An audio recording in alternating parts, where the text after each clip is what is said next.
Madam? Sir, wait for 2 minutes, sir. Yes.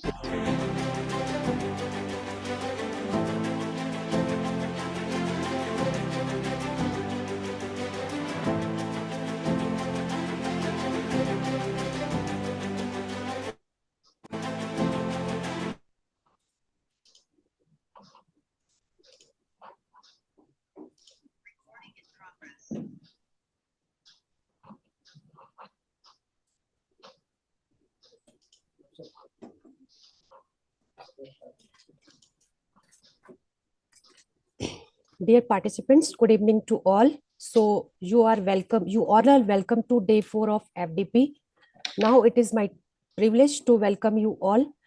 And today's the session speaker is Dr. Srinivas Reddy sir, and he is delivering the session of FDP 4, session 1 on quantum machine learning, bridging quantum computing and AI.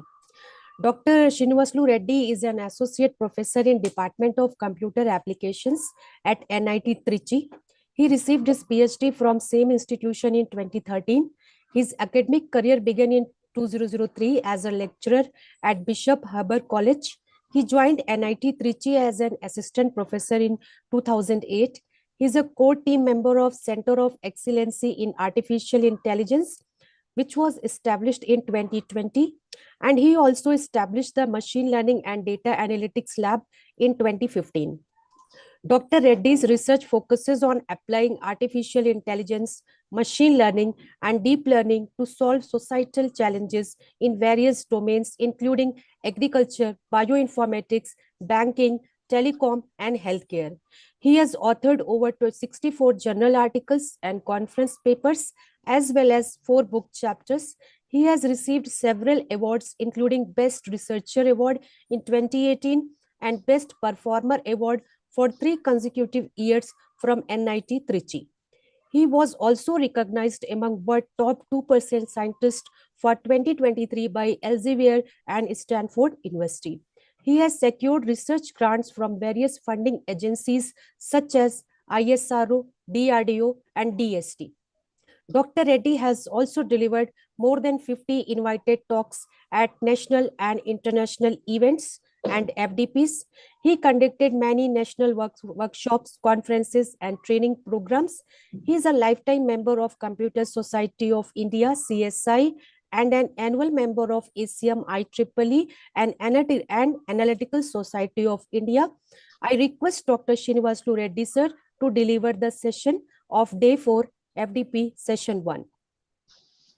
Thank you, madam. Thanks for the introduction and invitation.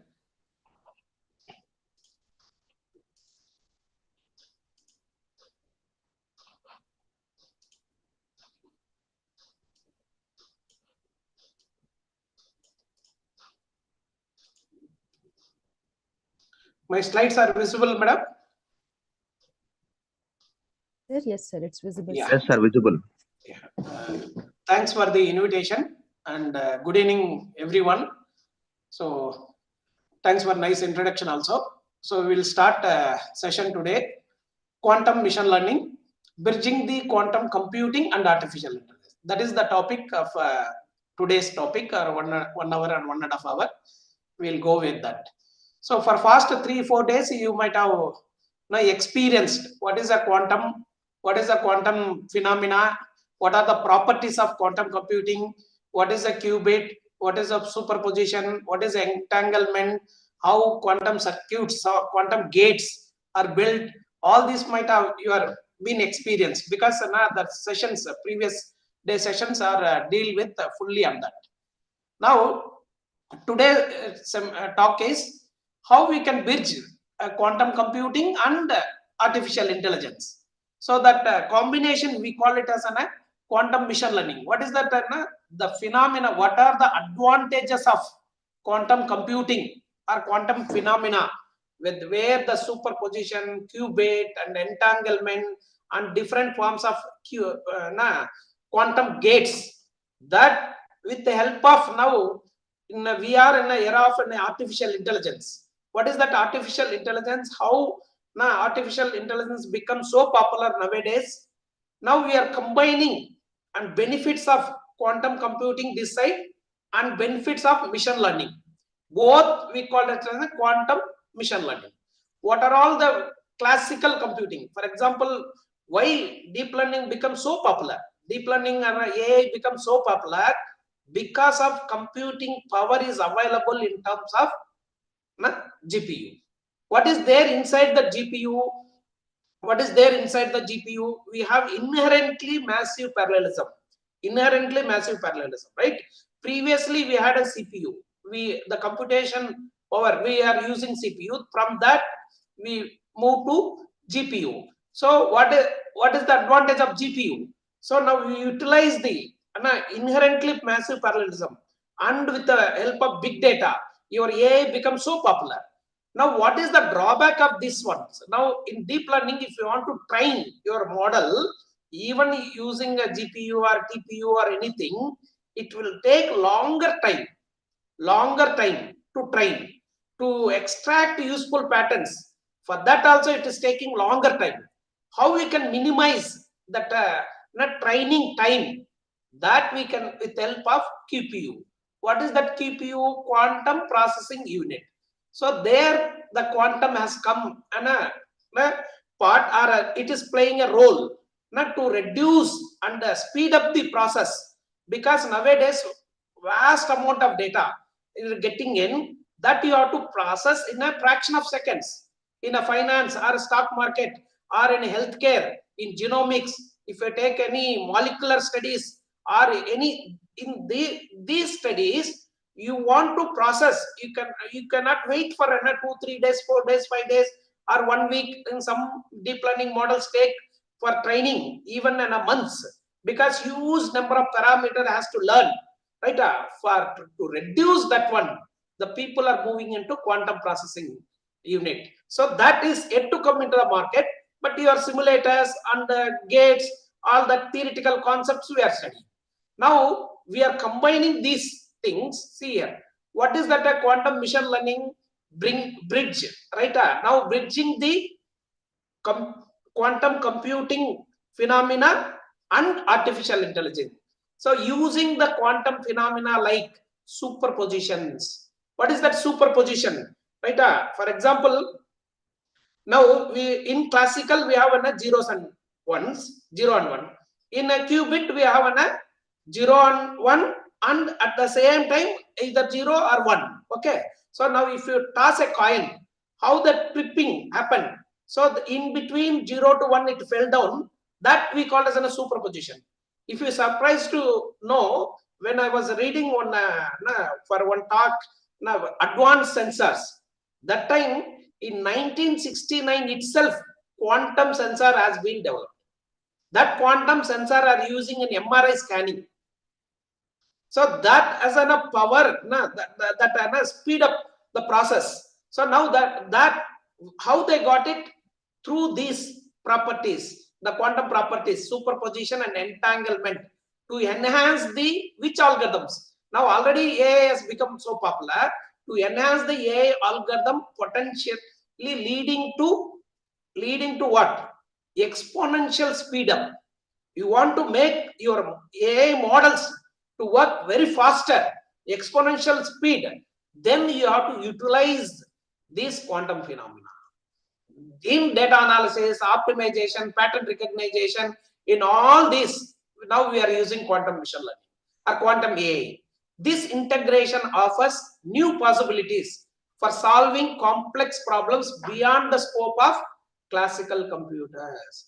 This, by integrating the power of quantum computing with AI algorithms, are solving which problem? Complex problems which are beyond the scope of, for example, what is that? This, there are factorization problem, then halting problems. Okay, that are all classical problems, right? A very complex one that can be solved now using this. Okay, previously, now we have a polynomial time algorithms, non-polynomial time algorithms. So for that, they use the meta-heuristic algorithms to solve all complex problems. There they use a computational intelligent techniques. For example, PSO, ACO, genetic algorithm to solve that problem, traveling salesman problem, all that things, right?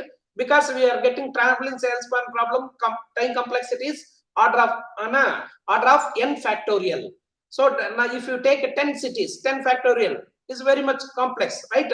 Now for that time they use the computational intelligent techniques. Now we are using QPSO, quantum based PSO, to optimize, right? So for that is the now scenario here. So for what are the applications they use? Spanning material sciences, finance, healthcare, in cyber security, all now cryptography, right? We are all living in a cyber world. So now that we have to secure our data, how we can secure our data? So that based on the cryptographic blockchain technology, right? So there with extensively quantum computing has been used, quantum machine learning has been used.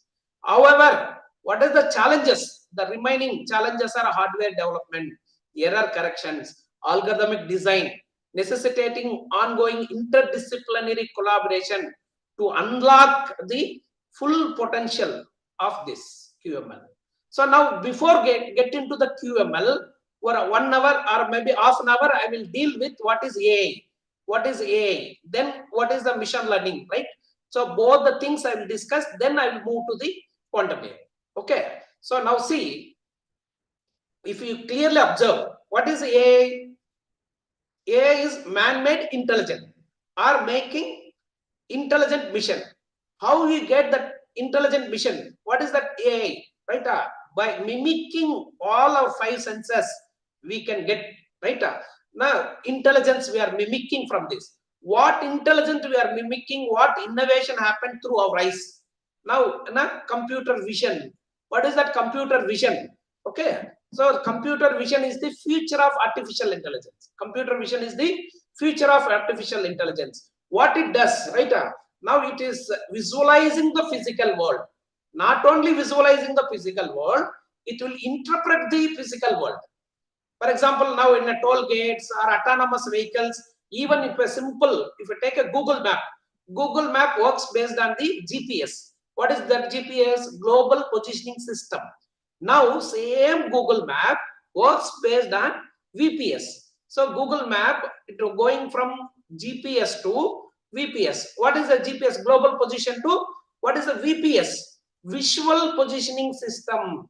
Visualizing entire your physical world, right? If you go and open your Google Map, now you can see the street views, we can see the buildings, we can see the pedestrians. So autonomous vehicles fully utilizing this computer vision.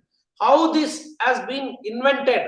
Through your human vision technology, through even Google Lens as a vision based sensor. Lot of vision based sensors are there, lot of applications. Second one is ears, from Siri, Alexa, all that things we can use as a next one, right? Third one as a touch screens. Everyone knows better than me. What is this one? From this nose, what innovation happened? So now this nose is used to smell. Now we can have a smoke detectors. So even in deep learning, we have one gas net, GIS gas net. It will distinguish what type of gas it is exhibiting from emission of the gases, carbon dioxide, carbon monoxide, what it is. That can be easily classified from the gas net. So from this, our nature knows, they develop one concept called as an e-nose. What is e-nose? Electronic nose. How it will works based on electrochemical biosensors, right? Even if a plant is healthy or diseased, when a healthy plant produces a good smell, diseased plant produces a bad smell, that can be detected by using volatile organic compound. How you can detect a coffee seeds or coffee seeds are quality or not? That can be detected through smell. Okay, that they're using in industry electronic nose to detect the quality of the coffee seeds. Another one, now every day in our houses we are using milk. How do you check milk is fresh or not? That can be detected through smell. For that, packed milk only we are getting. So now you want to verify that one. They are using electronic nose. Similarly for e-tongue, all these 5 senses naturally God has given to us. Now what scientists are doing, they're mimicking this intelligence, making them artificially, that we call as an artificial intelligence. What is that artificial intelligence? Man-made intelligence are making intelligent machines. So how do they make? What are the different approaches or types or stages of AI? There are 3 types of AI. One is a narrow AI, second one is a general AI, third one is a super AI. What is a narrow AI? Narrow AI is dedicated for one task. We are still in that. Now we are moving to general AI, that performing like human. Then super AI is intelligent than human. So these are the different stages of your AI. So now we want to move from narrow AI to super AI. Okay. Now see, in AI as invented, AI as first introduced in 1950s, but now we are in a year 2025. Okay. Now what was the previous approaches of AI? This AI has a 3 approaches. AI has a 3 approaches. One is expert-based approach. One is expert-based approach. Second one is intelligent-based approach. Third one is learning-based approach. In this learning only we are getting machine learning, then we are getting deep learning. From this, excuse me, we are getting transfer learning, then we are getting federative learning. Okay, all are coming from this third approach. What is the third approach? Is learning approach. Now what was the first approach? In 1950s they introduced expert based systems. Expert based systems. What is that expert systems? Expert based system, you see, whom do you call expert? A person who has the in-depth knowledge, or a person has a wide knowledge, he is called an expert in that. But fortunately or unfortunately, in our computer science, we are very unlucky to expert in any particular domain, because one domain you want to expert or learn, and the next day new technology has come. Then if you want to expert that technology, then new thing has coming. So every dynamically our field is changing rapidly or exponentially. Now you get a expertise in a particular field is very, very difficult nowadays in computer science. Knowing the fundamental in any one subject is very difficult nowadays, because you want to know the fundamentals. For example, quantum machine learning. Now you want to know the quantum mechanics. What is the entanglement? What is the superposition? What is the Hilbert space? What is a state space? What is a state vector? Space vector. All the things you should know. How we can build the quantum gates, right? So each gate, what is the importance? In which gate we have to use for which purpose, right? When to use? What are all the different properties of quantum mechanics? That and all you have to know. While learning all these things and getting expertise, other field will come. Okay, that's why. So writing a rule, this expert system mainly works based on rule based. Mainly works based on rule based. Devising a rule for dynamic system is very, very, very difficult or very, very tedious. Whereas for static, very easy. Okay. Now, unfortunately, 80% of our problems are dynamic in nature. So this expert-based approach has a limited applicability, limited usage. Even though the many for decision making, many decision support systems has been developed based on the expert system. That was the first approach in AI. AI has the 3 approaches. First approach is expert-based approach. This approach works based on rule-based system. What is the rule-based? We have to devise rule for each and every action.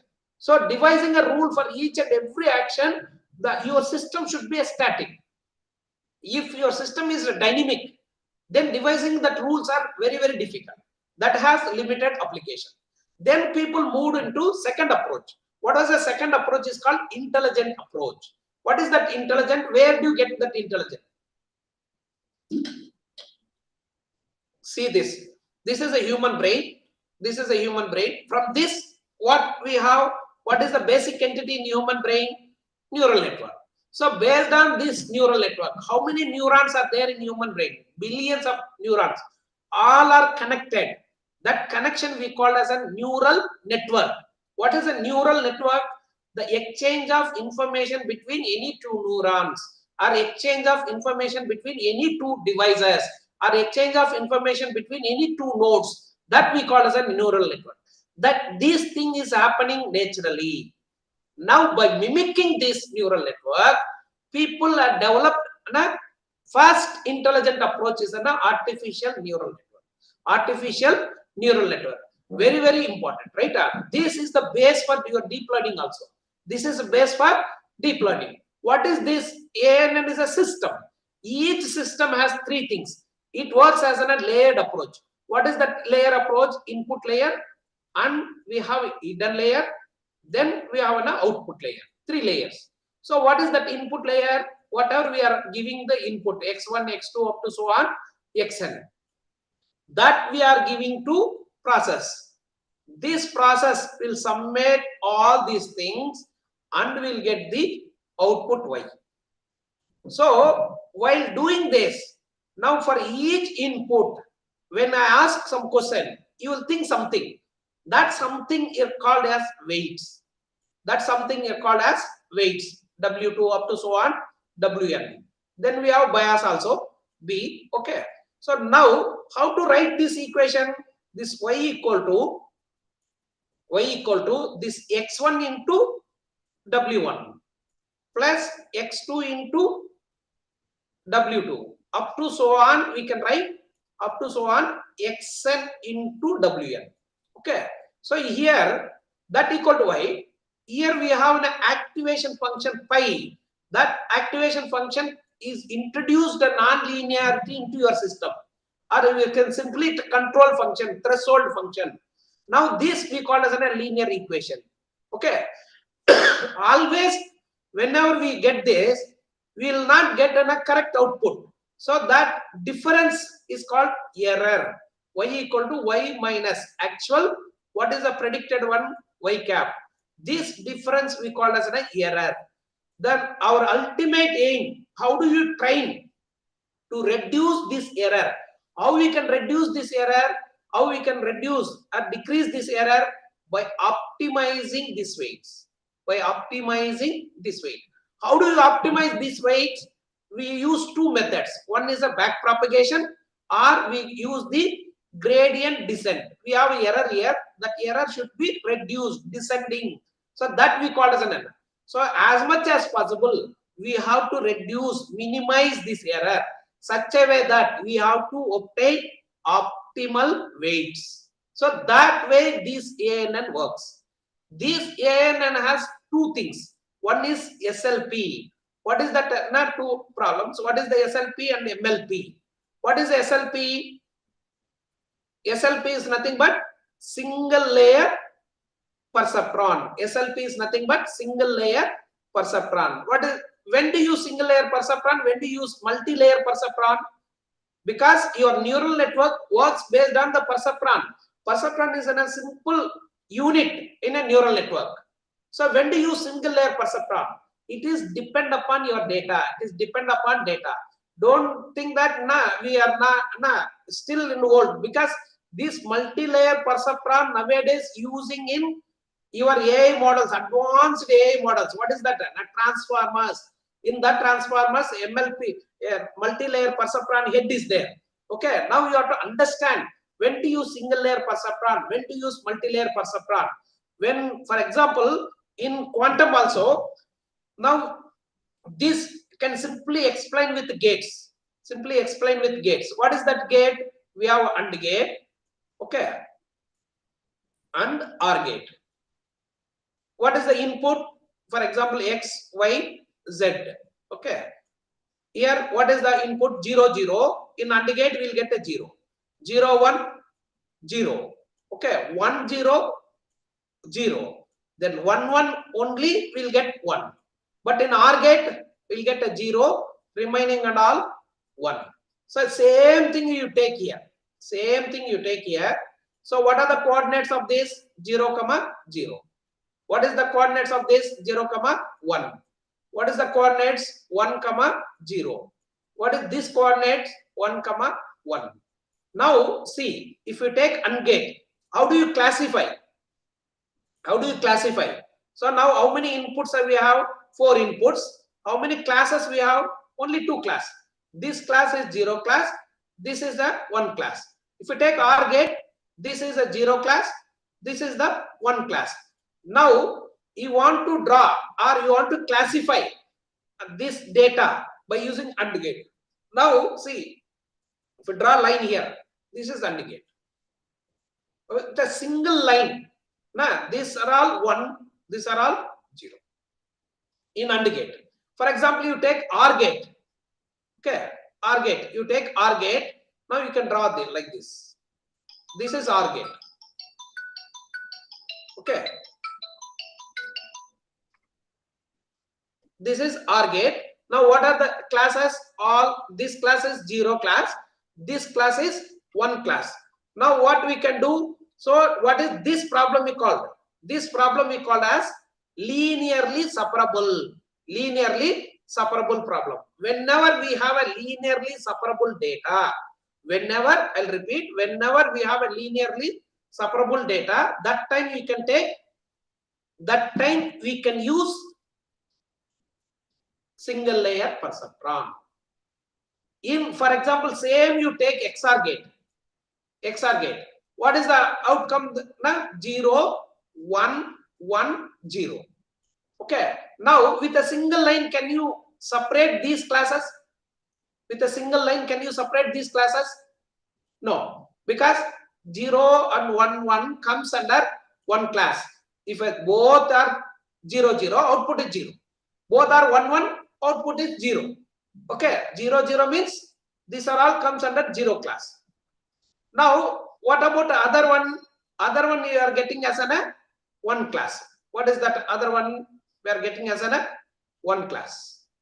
This is a 1 class.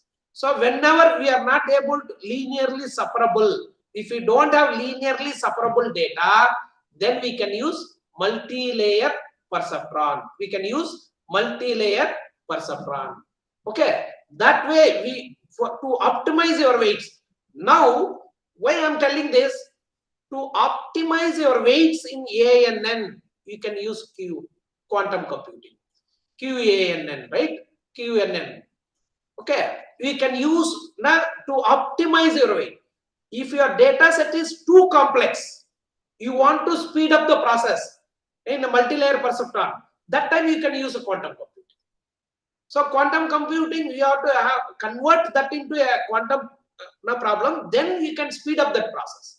So there also we can use. This is the first intelligent approach in AI. What is second intelligent? Based on this Darwin theory, evolutionary theory. So that basic entity in here is neuron.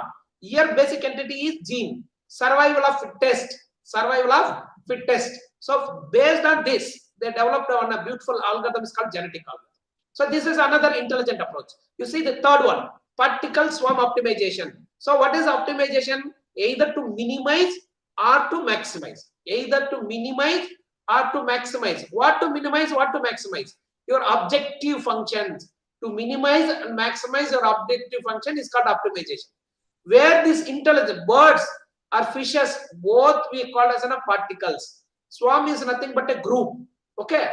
Based on this, they developed this technique we call as a global optimization technique. Always it will give the global best solution. Now in deep learning, they are using PSO. For what purpose? In deep learning, we have an hyperparameters. So there we use different optimizers, ADAM optimizer, SGD optimizer, or probe optimizer, like that. So many optimizers.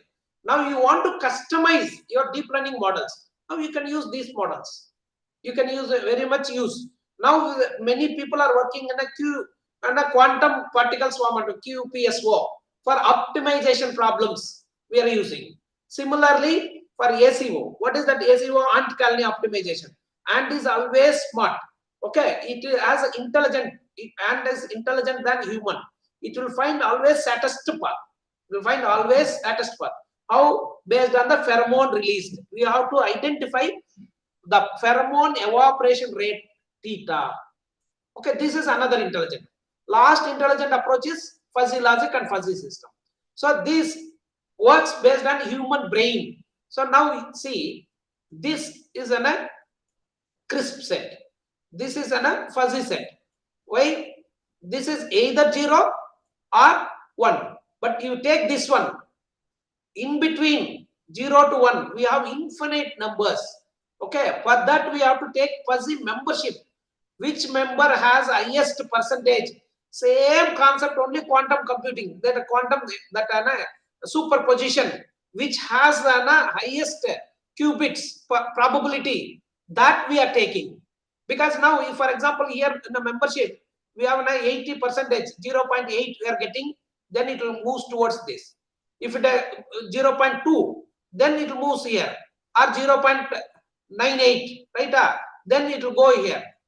Based on the membership function, that how many members are going far, that means towards to that, supporting that we will use. Okay, these are all intelligent approaches. Now we are moving to third approach, is called as learning. Before going to learning, you see here we have a subset is an artificial intelligence. In that subset is an machine learning. In that subset is deep learning, right? So now see these two things, data analytics and data science. Nowadays, these two are buzzwords in a computer science, right? What is the data analytics actually? What is the data analytics? Then we have two definitions. So one is a data analysis and data analytics. Analysis is the process. Analysis is the process. What we are doing? We are analyzing something. That is a process. Then what is analytics? Making useful decision or making intelligent decisions from the analytics. Making intelligent decisions from the process, that we call as an analytics. When do you say that is intelligent decisions? When your decision is improving your ROI value. What is that ROI? Return of investment. Now I invested this much. So what is my return? That's why data analyst has a lot of opportunities, because they are applying different ML models, right? The data analytics is a practice of using machine learning to derive these insights. How we can derive which for where, for example, you take in a general sense. Now many people now investing their money into stocks, investing money into their mutual funds, they're investing money into land, they're investing money into gold. Which one is giving a lot of returns? That they can identify and tell. So that data analyst are doing. This has the scope. Now he is as a teaching faculty. Now which subject is giving more opportunities to get into different companies or maybe different universities, right? Which subject is so popular that you have to study, then you can get a job opportunity, lot of job opportunities. So that can be done by using data analytics. Data analytics is nothing but making useful or intelligent decisions. When we say it is a useful or intelligent decision, when we improve your ROI. Okay, so what is that? These data analytics using machine learning only. Okay, now what is the data science? Blend of data analytics and computer science and business domain to solve the business problems. Now again, if data analytics is machine learning, right? So now one slide I will spend on what is the data analytics. What are the, now we are using two type of approaches. What are the two type of approaches? Is one, technology to solve any problem. If you take a problem, to solve these two problems, now we are using two approaches. One is technology driven approach, other one is data driven approach. What is a technology driven approach? Now we are using extensively this technology. Now the three emerging technologies are disruptive technologies are IoTs. Okay, then AI, artificial intelligence, then blockchain. Okay, so now IoT devices generating huge amount of data. IoT, IIoT, MIoT, wearable sensors, or entire universe is going to ruled by sensors only. So for that, these are the three disruptive technologies they are telling. Okay, what is that? Vast amount of data has been generated from IoT that can be processed by using your AI models. Lot of AI models. Now AI, now generative AI, then agentic AI, explainable AI. Lot of models are there to interpret or to process your data which has been generated from your IoT devices. All these we are doing in a cyber world. So how do you secure your data? That by using blockchain technology. So these are all technology driven approach. Technology driven approach. Now we are depending on data driven. What is a data driven? Data is very, very important. Data is a fuel for your ML models or AI models, because that huge data has been coming from IoT. So now the science of data driven decision making. So that we are using. In this data analytics, we have three types of analytics. This we have mostly used in medical science and other things. First one is descriptive analytics. Second one is predictive analytics. Third one is prescriptive analytics. What is the descriptive analytics? How do you describe your data? For example, now you want to calculate the class average. What is the marks we have? 0 to 100. Okay, 0 to 100. So you want to get that average. Now always when you do the marks and all, we have to get the bell-shaped curve, normal curve, right? So this we have mean center here. This is a variance. Now, for example, if one student got the 0 out of 100 or some marks, right? Now one student got 0. If we include this into average to find the average, what will happen to your mean value? Mean is nothing but average. What will happen to your mean? It will changes or affect or not? Definitely it will affect. It will go this side. Shift. If one student or two students get 100 out of 100. So now if you include that data into your average, so what will happen? This will go like this. Okay. So for this purpose, now these two values are outliers. You have to do that now outlier analysis. This is skewed. This is a skewed. Left skewed, right skewed. This data is not useful for your any analysis. That's why what you have to do, you have to remove the outliers. When we can remove outliers, when you describe your data, what is my mean value? What is my standard deviation value? What is my mode value? What is the minimum value? What is the maximum value? All that things. This we call as an exploratory data analysis. Exploratory data analysis. Okay, EDA, we tell exploratory data analysis. All this we'll get in a descriptive statistics. We get in a descriptive statistics. Here, many of you experienced weekdays movie tickets are lower, but weekend movie tickets are higher.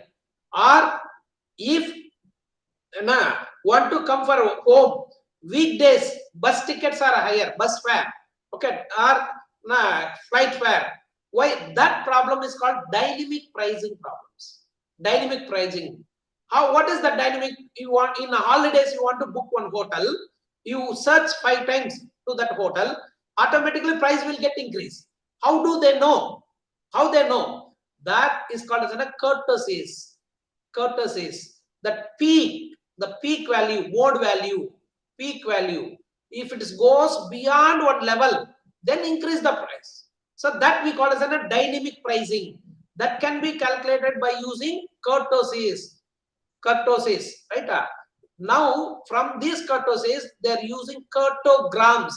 Then these data, whatever the peak values, wherever the peak values are there, they're taking that multiple peaks, they're analyzing these as taking as a graph. So graph data, that we call it as cartograms. Cartograms. So that they are using many applications, even in industry fault detection, or your home appliances, in a US government, we did for one consultancy project for calculating the electricity price, or even in e-vehicles, electrical vehicles nowadays, for applying smart charging. That also they're doing. Off-peak time, your electrical vehicle should suggest. So for that and all, we use descriptive analytics only. Next one is prediction. What is a prediction? Predicting is nothing but predicting unknown value with the help of known value. Predicting unknown value with the help of known value. For example, see this simple straight line equation. What is the known values or what are the unknown values? If you take this one, your x and y are known. X and y are known. Unknown are m and c. Now you have to estimate values for slope and this. This is a straight line, right? So now this is the slope. Whatever the slope m, right? This is called intercept c. From origin to this line, this gap is called intercept. Once you find out the values and substitute that values, for example, 0.8 x plus 10. Now you got, for any given new x, you can predict y or not. So this we call as a prediction. Predicting unknown values with the help of known values. These known values are historical data. That known values are historical data, past data. Now, to doing this prediction, we use regression models. We use regression models. In machine learning, we use a lot of regression models. We have linear, non-linear, logistic regression, then lasso regression, ridge regression, then lot of regression models we have. If your data is a time series data, then we use a lot of ARIMA model, S-ARIMA model, then profit model, then neural profit model. If a data is a big data, now you want to use a deep learning model, LSTM, RNN, LSTM, all prediction models. Okay, because now you are going to predict unknown values with the help of known. Then what is third one? So prescriptive is nothing but optimizing. Already I told what is optimization. Is either to minimize or maximize your objective function. These three analytics are part and participle of your machine learning models. If you want to understand machine learning thoroughly, first you have to understand these concepts. Okay, now we are living in an era of big data. The characteristics are three characteristics: velocity, volume, and variety. Now you know what is the volume, size, velocity, speed. Variety is, we have three varieties of data, different forms: structured, semi-structured, then unstructured. When do you say the structured data? When you are able to write a schema on your data, or you are able to represent the data in a tabular form. When you can represent in the tabular form, when you are able to write a schema, that we call as a structured data. To query that one, we use a structured query languages. Semi-structured data is a HTML tags. Unstructured data is all your log files, sensor data, all that. Now your data 80% is unstructured. Okay, that only you are going to process. Okay, now third approach. This only our crucial topic, right? Machine learning. What is the learning? Learning is practice. See, first denote the changes in the system. Enable system do the same task more efficiently next time. That means practice makes man perfect. Next, see, learning is constructing or modifying what is being presentation. What is okay? Then what is learning is making useful changes in our mind. Making useful changes. You want to learn some concept. First, you have to make your mindset. Learning starts from changes in your mindset. Then only we can learn something. Otherwise, it is very highly impossible. Somebody, if you want to push, that learning may not give you proper results. So first you have to make yourself. Now you are attending 5 days workshop. Out of this 1 hour or 3 hours, what their experts are telling, what kind of topics they're covering. Say we cannot in 1 hour, 1.5 hours, we cannot cover entire your quantum machine learning or entire your AI, how we can bridge and all. Only glimpse on an outlay or peripheral level will tell. Then you can take that one and go further. That's why the government is encouraging this ATAL FDP programs to attend and give the awareness, and so that we can use for our purposes. So now, when you learn properly, then you can make your mission to learn properly. What is a mission learning? Refers a system capable of autonomous acquisition and integration of the knowledge. So, not whatever the ML models you are developing, that model should have the capability to autonomously acquiring and knowledge and integrating. Okay, for example, take a Google map again. Okay, if you are giving a source and destination, somewhere you struck, then your model, your Google map stop there, it will redirect. How it will redirect and calculate the where you are exactly, then exactly it will give the ETA, estimation time of arrival. It will integrate with the current knowledge. So that capacity your ML model should have. Your ML should autonomously work, autonomously get the data. Why your mobile phones are smartphones? Okay, in your mobiles, we have a lot of ML models are there. If you are going one place, for example, you are all in Bangalore, tomorrow you are going to some other place. Okay, your mobile shows that place temperature. How it will go? Know your mobile phone knows that place temperature because it is autonomously acquiring data from that tower. Where is the nearest tower? Okay, that capability your machine learning models. When the machine learning models, they introduced machine learning first definition, 1959, Arthur Samuel defined machine learning, okay, is a field of study that gives computers ability to learn without being explicitly programmed. Ability to learn without being explicitly programmed. Okay, this has been extended to Tom Mitchell. He has written a lot of books, formal definition. Here you see three things, T, P and E. What is the T? T for task, P for performance, E for experience. So now simple example, spam mail detection. What is the task? Task is to recognize and classify your email. In a Gmail they are doing spam or not spam. What is the performance? Total percentage of emails being correctly classified. What is the experience? Previously, how many are being correctly labeled? Correctly labeled. That is a spam or not spam. Okay, that where your machine learning works. So traditional data program, you will get output. In machine learning, the output is given as an input. This program has come as an output. Okay, so this is the difference. Now, what are the different types of machine learning? What are the different types of machine learning? You see, these are the three important types of machine learning. When do you use this supervised learning? When do you use unsupervised learning? When do you use reinforcement learning? So what are all the models? What are all the problems we are going to solve by using this? This we can say AI task. What is the task of AI? AI is a system capable of doing three tasks. AI is a system capable of doing three tasks. What are the three tasks of AI? One is prediction. The prediction can be done by using regression models. Second one is classification. See this classification. Third one is clustering. So anything you do in machine learning or deep learning or AI, only these three things. You have to convert your problem into either classification problem or clustering problem or prediction problem. Customer segmentation is a clustering problem. Weather forecasting, prediction problem. Whether human health, okay, now that we can use a prediction model.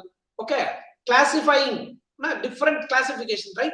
So now, technically speaking, this cluster and classification both are problems, not the techniques. Both are the problems, not the techniques. To solve these problems, we have n number of approaches, m number of techniques that we call as a clustering technique and classification techniques. Okay, so now first one is supervised learning. When do you use supervised learning? When your data has labeled. When your data has labeled data or target data. So when your data set has the labels or targets, then you can use supervised learning. But in reality, many of your data sets or 90% of your data is not labeled. Then what to do? Previously, we are going to use unsupervised learning. But nowadays, we are not using unsupervised learning. We are using generative AI, Gen AI, generative AI. What is a generative AI? Generative AI is also a system capable of generating content. What is that content? That content may be text. That content may be text, image, audio, video, anything. It may be text, it may be image, it may be audio or video. So this content we can generate. Now what we can do when your data set is not having labels, no labels, right? That time what you can do, we can utilize your generative AI. We can use your generative AI and generate the labels. Then you can use this one. Okay, that is the now trend. Now we are using generative AI to generate this thing. Okay, so now in supervised learning, whenever you want to apply supervised learning for your data, then that data should contain the labels. So now if you don't have the labels, then you can use generative AI to generate the labels. So that way we can use. Now, when do you say it is a good classifier? When do you say it is a good classifier? Now you see here, we have one class of 2 class and 3 classifiers. C1, C2, C3. Another one we have here. One classifier, second classifier, third classifier. Which one is a good classifier? This or this? This is a good classifier because distinct classes, this overlapping, that means if your classes are mutually exclusive, then that we are as a good classifiers. Okay, this classification we have 2 ways. One is a base classifiers, other one is an ensembled classifiers. What are the base classifiers? Naive Bayes classifier, okay, then decision tree, then SVM, support vector mission, right? KNN, okay, K nearest neighbors, okay, logistic regression, okay, LR, ANN, all are base classifiers. What is the issue in base classifiers? All base classifiers use only one classifier. So if you have taken one decision, that may be the biased result. To avoid this bias, now people are using ensembled classifiers. It has 2 models. One is a bagging, other one is a boosting. So bagging and boosting, right? 2 ensemble models. Here this works in parallel, this works in a sequential. Okay, here famous method is random forest. Here ADA boost, XGBoost, all these things. Now we have to avoid bias, we are using back. Variance we are using. So to handle the bias and variance in classification, okay, variance and bias trade-off, we use ensemble learnings. Okay, when do you say cluster? Clustering comes under unsupervised learning. When do you say it is a good cluster? We have an intra-cluster distance should be cluster distance. This distance should be maximum. These points here, these data points, this distance should be minimum. Inter and intra. Intra-cluster distance should be maximum. Inter-cluster distance should be minimum. Within the cluster, distance should be minimum. Between, maximum. Then we use we say it is a good cluster. We have different type of clustering methods: partition based, hierarchical based, grid based, density based, all that things. Now, same supervised learning, we are using dimensionality reduction. Here we use 2 important techniques, PCA and LDA. These 2 are 2 dimensionality reduction techniques. Now we are living in an era of big data. So these techniques now we are not using for dimensionality reduction, but they are using for big data visualization. One more technique is there, TSNE. TSNE, small t, SNE. What is a T distributed stochastic neighborhood embedding, that also used for big data. Another third type is very, very important, reinforcement learning. This works, how it will work for all real-time applications. We are using reinforcement learning only. These are the three important types of machine learning. How the reinforcement learning works, see here. When our environment is unknown, we go for reinforcement learning. It will observe the environment. Agent will observe two things, right? Then select action using policy. Action will take. Based on this action, we may get reward, we may get penalty. We may get reward, we may get penalty. Update that policy using your learning step. Iterate until you get an optimal policy. Now you check these three boxes and tell me the data analytics. Now first box refers to descriptive data analytics. Second box refers to predictive analytics. Third box refers to prescriptive analytics. Now this entirely we are using this process. All navigation, all IPL matches, and even your GPay, PhonePay, using the reinforcement learning only. It has two models. One is model based and other one is model free. In model based, what we are doing, hidden Markov model, all Markov models. In model free, we use a Q learning and SARSA. In Q learning, what is that? All the observe these actions. Based on an action, we'll get either reward or penalty. We'll create one table. That table we call as a lookup table. Okay, that is called a Q table. All your rewards and penalty based on the actions being stored here.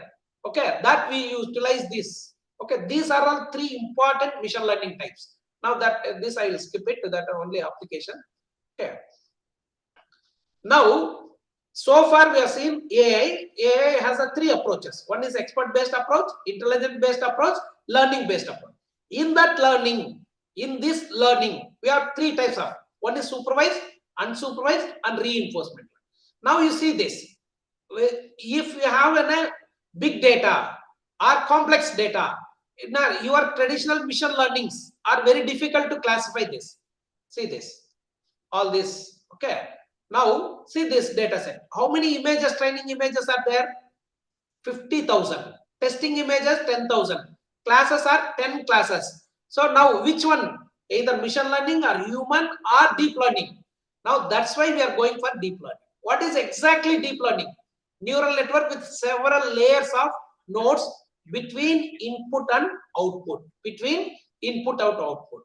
If you simply to understand, easy to understand machine learning, deep learning is for friendship. We have two types of friends. One is hi-bye friends, other one is deep friends. Hi-bye friends are machine learning, deep friends are deep learning. Because what is, when do you say it is a deep learning? When we extend the number of hidden layers. Why we have to extend the number of hidden layers? To extract the viable factors which are useful for your classification or prediction or clustering. So now deep friends, when do you become deep friends?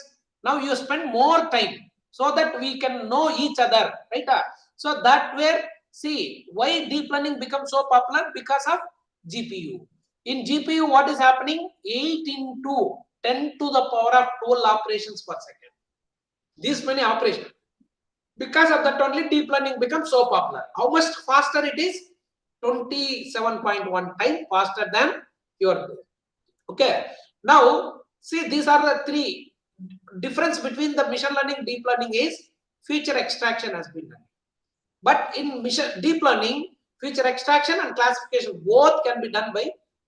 If he does anything wrong, then this prediction also wrong. Okay, what are the three important models in deep learning? So these are the three important: DNN, CNN, and RNN. In DNN used for classification and forecasting, but in CNN used for feature extraction and classification of images. For this RNN, sequence of events or language model time series we use. In this, okay, here feature extraction is happening and classification. So now we have a different pre-trained models. What is the pre-trained model means? Already this model has been trained for some other data. then it is enough if you use that data, use that model for your data. That time what you have to do, you have to tune your hyperparameters. Here, what is the parameter and hyperparameter? Parameter is the value it will learn during the training, but hyperparameter is the value we'll set before it. In deep learning, hyperparameters are very, very important. What are the hyperparameters? Learning rate, batch size, number of epochs, activation function, optimizers, all that things you have to tune. So that pre-trained models are called transfer learning models. Very simple to understand. When a student is joining in the college, so without TC, you will not give admission. What TC contain? It contains so and so. I completed that program. It is enough if you teach above that syllabus. Same concept they used here.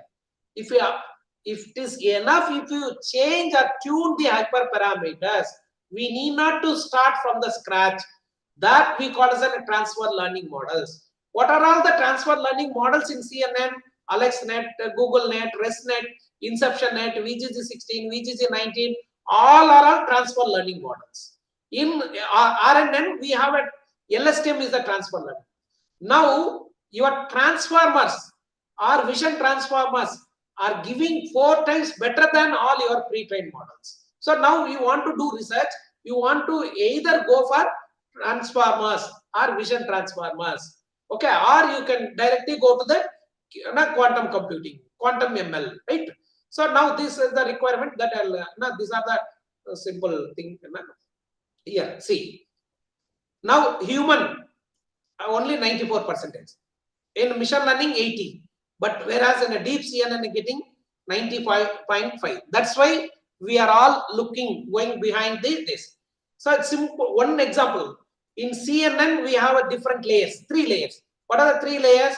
One is convolution layer, second one is pooling layer, third one is fully connected.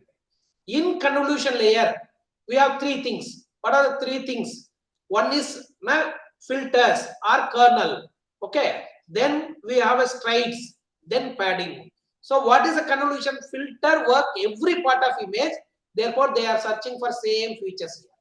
Then pooling, there are 3 types of pooling: max pool, min pool, average pool. Then fully connected, only single, right? So now max pooling, then among this future map, now they're getting maximum value. Among this, maximum value. Among this, 3 is the maximum. Among this, 4 is the maximum.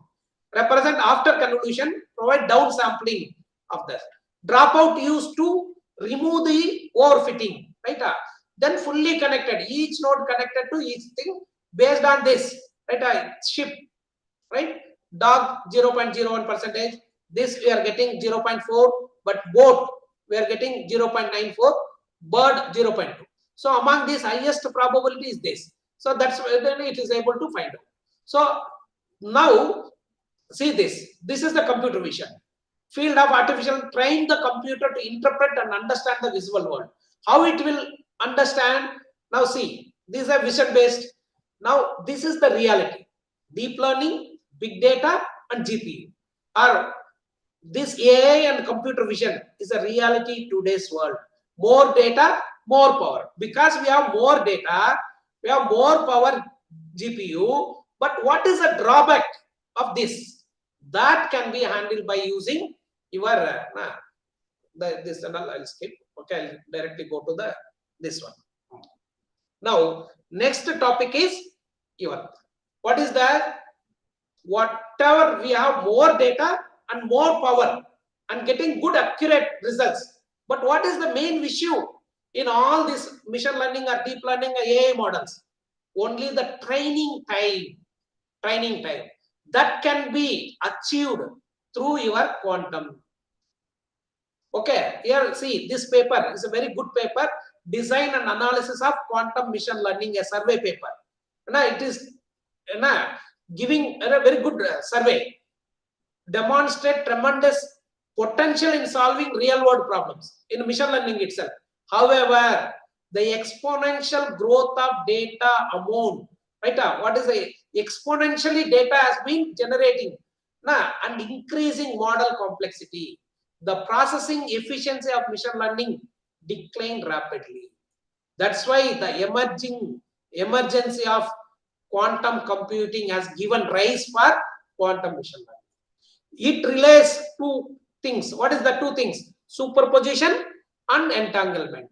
Okay, this now what is an exhibiting exponential optimization? So unless until you don't know this machine learning and deep learning, then how you can apply this thing to them, right? So the traditional there, this paper survey basic concept of applications quantum machine learning and review the basics of what is that qubit, quantum gates, quantum entanglement, and in-depth success in 5 quantum machine learning algorithms. What are that? Support vector mission, quantum neural network, and 1 or 2 I will explain, right? Now see, what is the first one? You should know the background of this. This we have studied now. Introduction of AI and all. Then these things in the first 4 days, you might have studied this.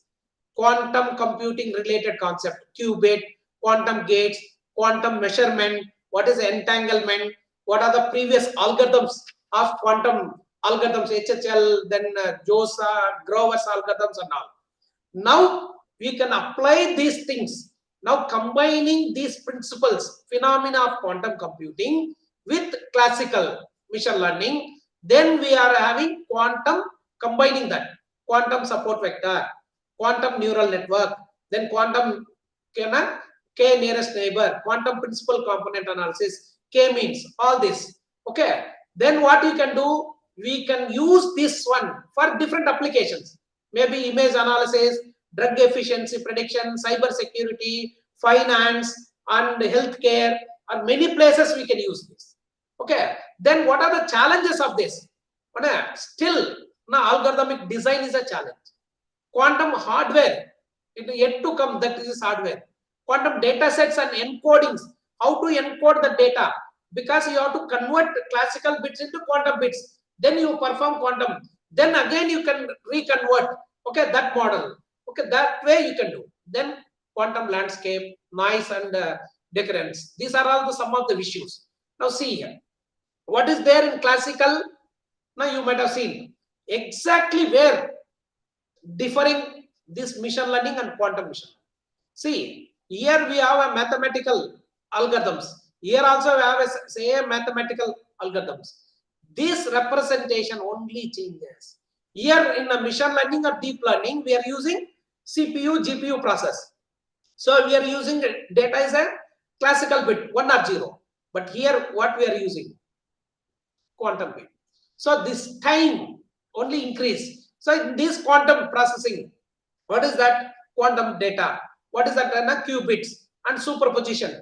So it's a combination of machine learning and quantum computing. Its goal is to utilize the speed and efficiency of quantum computers. Speed and efficiency, not accuracy. Because still we have to get the proper accuracy in processing the data faster than traditional computers. Involves using quantum system to implement algorithm to enable computer program to learn and improve through experience. The ability of quantum states exhibit in a superposition allow for significant speed. Because of this superposition, they allow significant speed improvement by evaluating data multiple states simultaneously. Because of this property, we are able to get that speed. Okay. Now see here, what is the classical? Now see, same thing what we did. Now what is the processing happening? See, 3 bits. Now classical data directly. But whereas in qubits, we are getting 2 to the power of 3 means 8 possible states. 8 possible states. Okay. Either quantum to classical to quantum or quantum to this decision. There are a lot of applications. Face recognition, genetic recommendation system, all these things. Now see, this video is clearly explaining what is a quantum and classical bits. You can watch. I will increase the speed. Computers we're familiar with, which from now on I'll be referring to as classical computers. Quantum computers have certain advantages over normal computers for certain problems, which comes from their ability to be in a huge number of states at the same time, whereas classical computers can only be in one state at a time.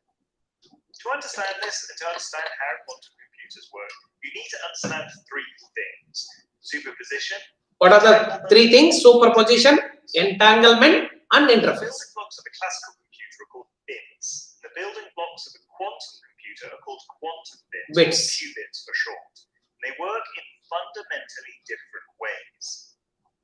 A classical bit is kind of like a switch that can either be a Either 0 or 1. Now which see, you're probably switch. already familiar with as binary or binary information. When we measure a bit, we just get back the state that it's currently in. But we'll see this isn't true of qubits. A qubit is more complicated. For a useful visualization, you can think of them as an arrow pointing in three Arrows. You see these arrows? Up, they're in the zero state. If Zero they're state. down, they're in If the it down one means state, one just state. like the classical bit.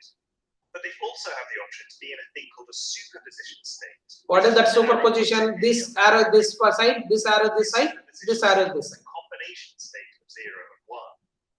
Now, when you measure a qubit, the output it gives will still end up being either a 0 or This a we 1. call as a measurement. But which one you get? Now this arrow, see, this position is 50%, this position is 50%. If the arrow is pointing more upwards, you're more likely to get back a 0 than a See 1. here, arrow. And if it's pointing downwards, you're more likely to get a 1 Right, than a this. 0. This we call as a superposition.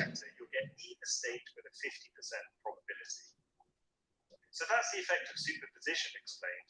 Now we'll move on to entanglement. See, what is the entanglement? Two states at the same. The state of one bit is not influenced by the state of any of the other bits. But in quantum computers, the qubits can be entangled with each other, which means they become part of one large quantum state together. For an example, let's look at two qubits which are each in different superposition states, but aren't entangled yet. You can see the probabilities next to them. See, this probability is 60%, 40%. This one is 15, 14. But now you have two bits. Now how many combinations will get? The first combination is 0, 0. Second combination is 0, 1. Then 1, 0, 1, 1. In all that position, you have to compute the probability. Then only we can say what is that entanglement, right? Sir, see here. Calculate the probability distribution of all the See, possible states. all the possible 0, 0 state, 0, 1 state, 1, 0, 1, 1. The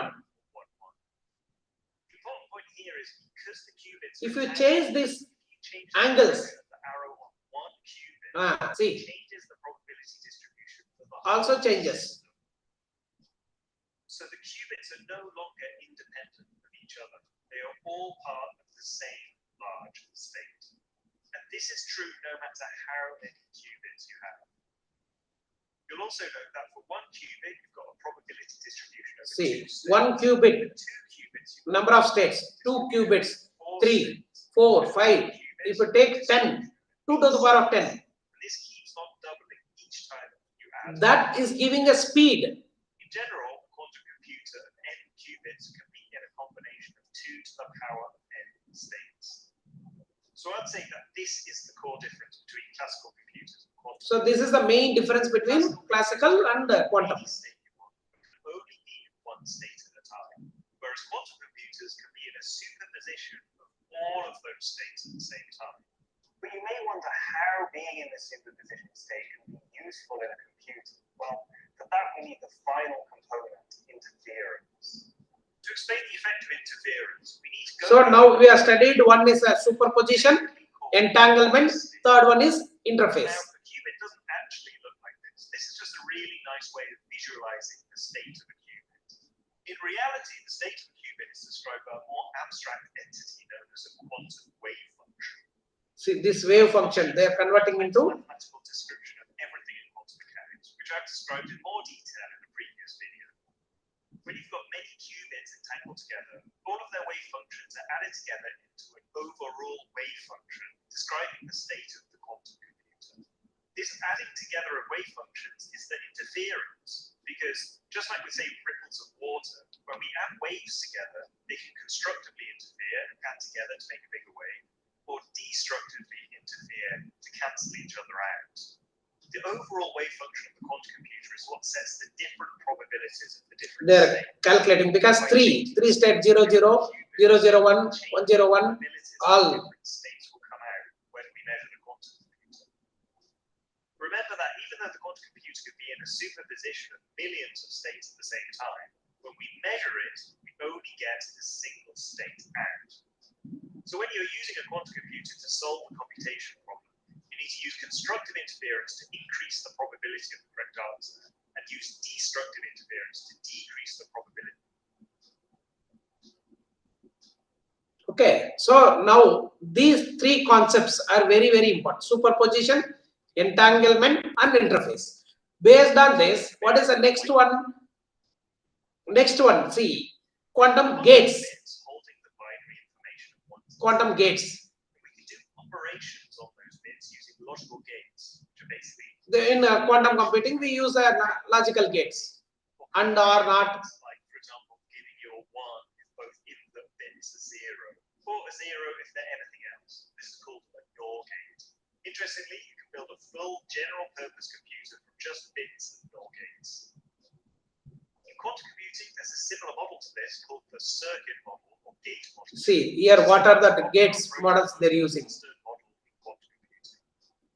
In the circuit model, you have your collection of qubits which are entangled with each other, and then you have a bunch of gates which can perform operations on small numbers of these qubits, which change the state of the qubits without measuring. Each qubit state. The quantum algorithm is built from a sequence of gates applied to the qubits in a certain order, and then a measurement at the end, which is where you get your final state, and it's hopefully. So this is the core idea, core thing you have to do.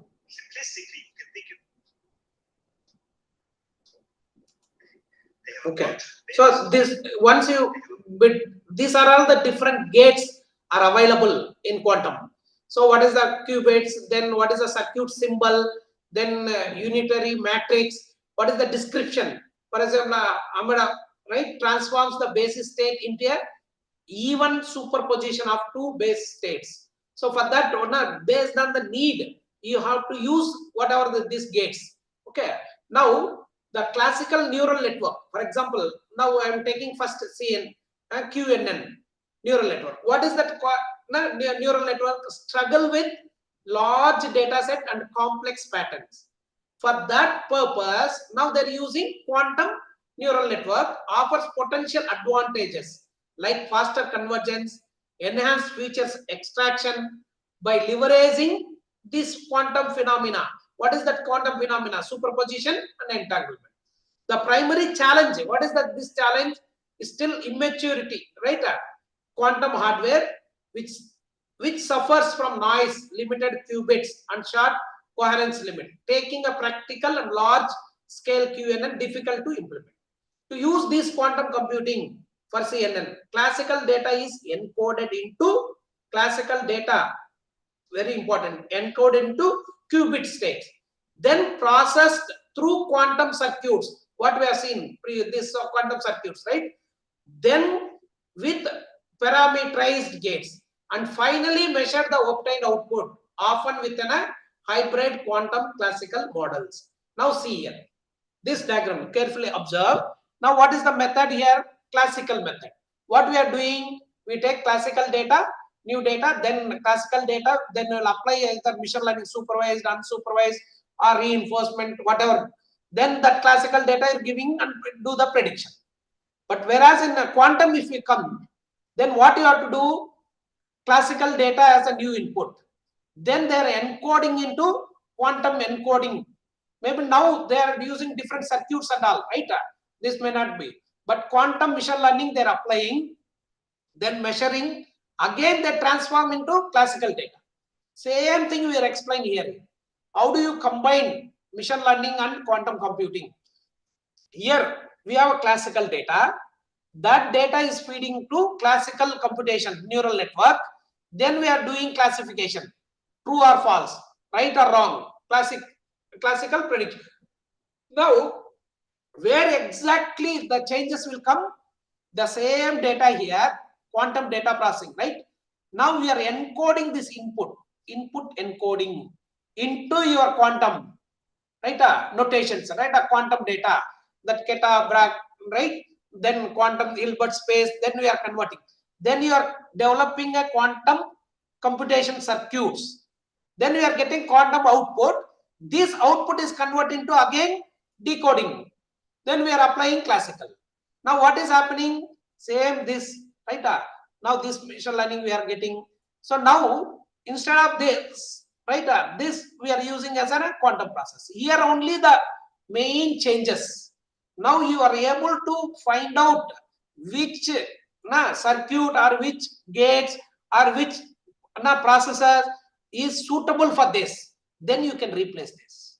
So this way now, this is a classical neural network. This is a quantum network, right? This is a quantum neural network. Here only the changes. Now see this paper. What they did, a novel quantum neural network approach for combating fake reviews. For fake reviews, they're taking how they're taking, getting the data set and data pre-processing. Then after data pre-processing, quantum feature extraction they're making. Then they are applying hybrid quantum classical models. Then they do the training. Then they are getting a speed up by using optimization and all. Then they are detecting fraudulent review detection, either genuine or fraud, or genuine or fraud.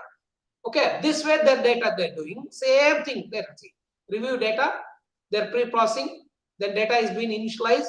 Here only the encoding is happening, right? Then classical training, then quantum. Then by combining this, there are a quantum speed up for optimization. Then that interference and they're predicting the results. So these results, they used a different quantum SVM, quantum decision tree, quantum generative adversarial network, then single layer, this one, then proposed model. This proposed model is giving high accuracy. Okay. Next one is PCA.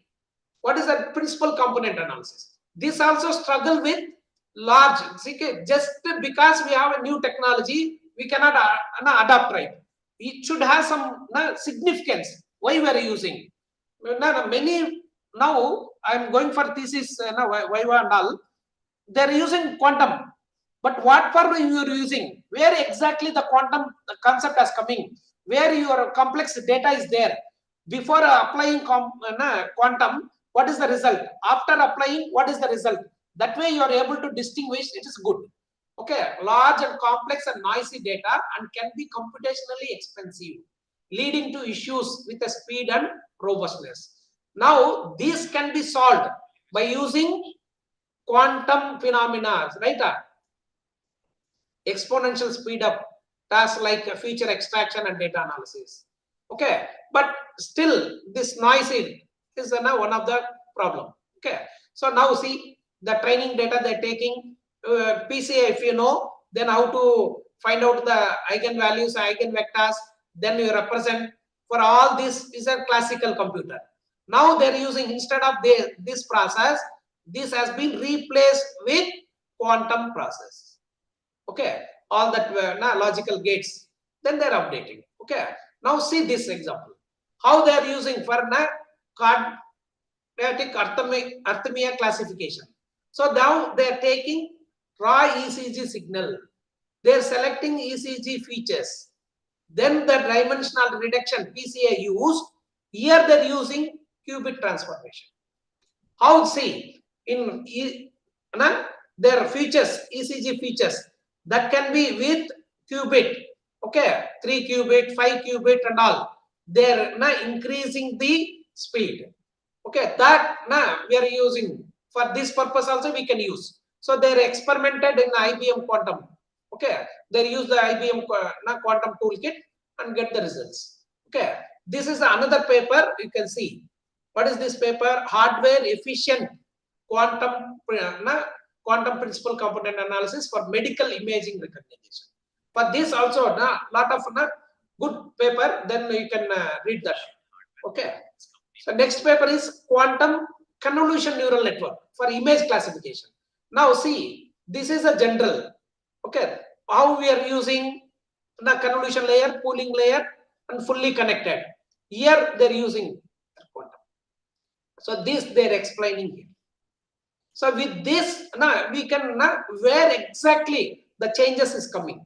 That if we are able to do, that we can do good work. Okay. Now, however, there is no currently comprehensive theory of this. Researchers have explored the concept of semi-classical and universal strategies, whereas classical methods are adapted to work in quantum systems and purely quantum methods are used. Learning algorithm can be accelerated through quantization, which involves translating algorithm into quantum counterpart. Quantum computers are not meant to completely replace the traditional computers, but rather than, this is very important, expand the range of computationally solvable problems or speed up that. They excel solving certain tasks, significantly less computational complexity. Then additionally, quantum are easily to simulate natural processes and computationally complex, expensive to imitate the conventional hardware. However, existing code or algorithms often cannot be directly applied to quantum processor due to fundamental difference between qubits and classical bits. Now you have to convert that into, then you can do. So this way we can use a quantum ML. Okay, this way you can bridge quantum ML with AI. Okay, so if you have any, I will summarize. I'll start with AI. AI as a making man-made intelligent or making intelligent system. How we can bridge, right? The AI has three approaches. One is an expert-based approach, intelligent-based approach, learning-based. In that learning only, machine learning. In machine learning, we have three types: supervised, unsupervised, reinforcement, and we have deep learning. Deep learning again have three models: DNN, CNN, RNN. Then what are the difficulty to train that models? Okay, we are facing a lot of difficulty when complex data is there, taking a lot of. How we can reduce? By adopting the principles of phenomena of quantum computing. There are three things: quantum bits, superposition, and entanglement and interface, and quantum gates that we can replace, right? Wherever it is there, then you can apply with the different problems. Okay, thank you. Thanks for the opportunity. If you have any queries, please. Yeah, thank you, sir. Dear participants, you can raise your questions here if you have.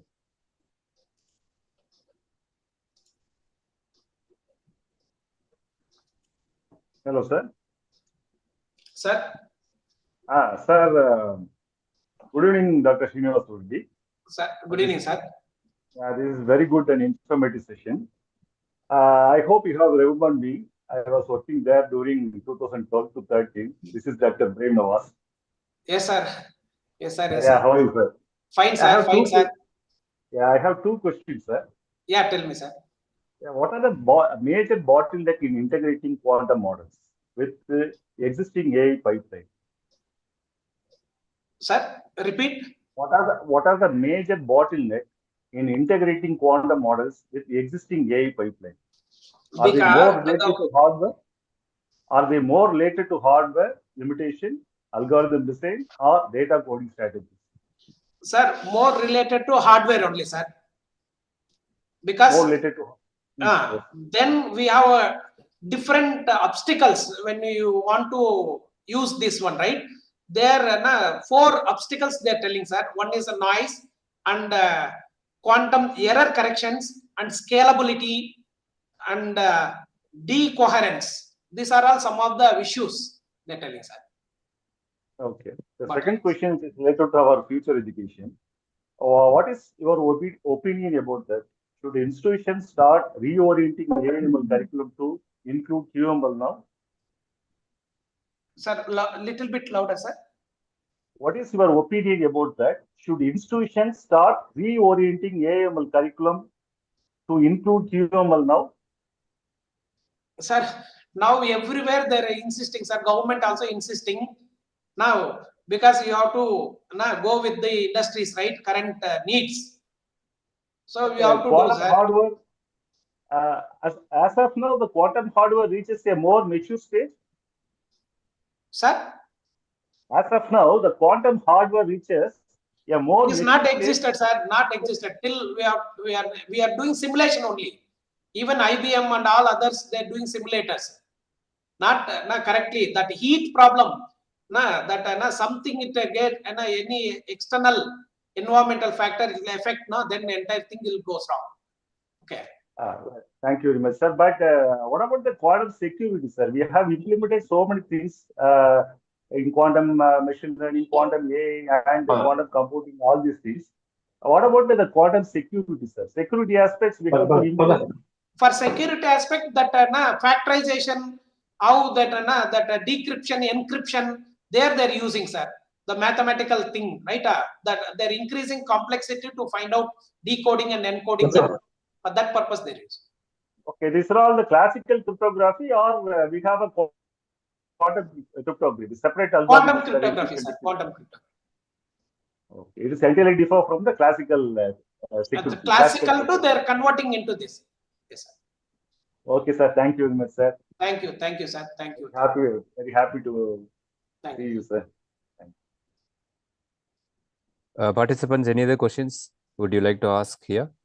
Sir, good evening, sir. Good evening, madam.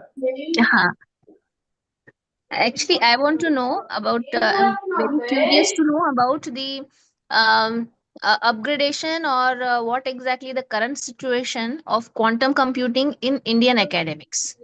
Is all now yes. The government of India last month, maybe August 10th, they have a brainstorm session, Nation Mission of Quantum Computing.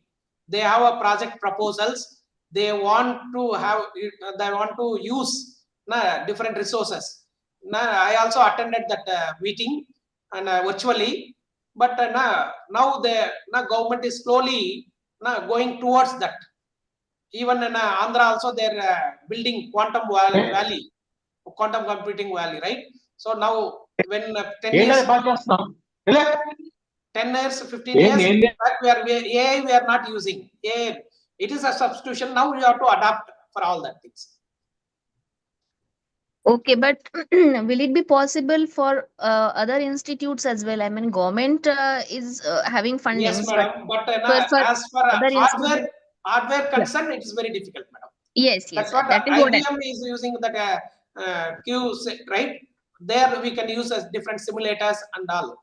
And we are also talking with IBM to establish some kind of lab here, but they're also they're not giving a positive sign. Okay, may I know the minimum cost to set up quantum very computer? I mean, simple quantum computer. And all, it is very difficult now. Quantum chips, they're yet to come into market, right? Yes, yes, yeah. Thank you very much. Thank you. Okay, participants, I just would like to ask you, please turn on your camera so that we can take one group picture here. I request every participant, please turn on your camera.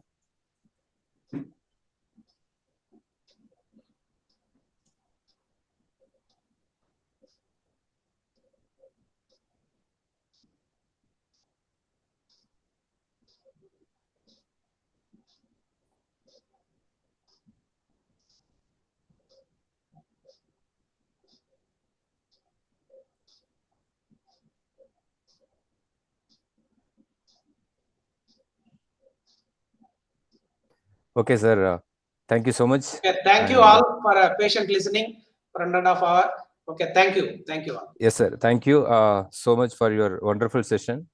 This session explored the emerging integration between quantum computing and artificial intelligence, well explained AI techniques, and highlighted how quantum computing unique principles such as superposition and entanglement can accelerate machine learning algorithms, enabling faster data processing and solve complex problems beyond the reach of classical computers. Once again, thank you so much, sir, for your nice session. Now, yeah. Now, shall I leave, sir? Yes, sir. Thank you so much, sir. Now it's time to move on to the next session. So I would like to welcome Dr. Anand Nair, sir. He's a professor, scientist, and vice chairman at the School of Computer Science, Du Thanh University in Vietnam. He also serves as the director of the IoT and Intelligent Systems Lab. He earned his PhD in computer science in 2017 from Desh Bhagat University specializing in wireless sensor networks, swarm intelligence, and network simulation. He is a certified professional with over 280 certifications from various companies, including Cisco, Microsoft, and Google. Dr. Nair has an excellent publication record with more than 200 research papers in high quality journals and over 80 papers in international conferences. His research gained over 20,500 citations on Google Scholar and more than 11,800 on Scopus. He has also authored or co-authored over 70 computer science books. His research interests include wireless sensor network, Internet of Things, swarm intelligence, cloud computing, artificial intelligence, drones, blockchain, and cybersecurity. Also, healthcare informatics, big data, wireless communication, and much more. He holds numerous patents and copyrights from various countries, including Australia, Germany, Japan, India, and the UK, USA, and Canada.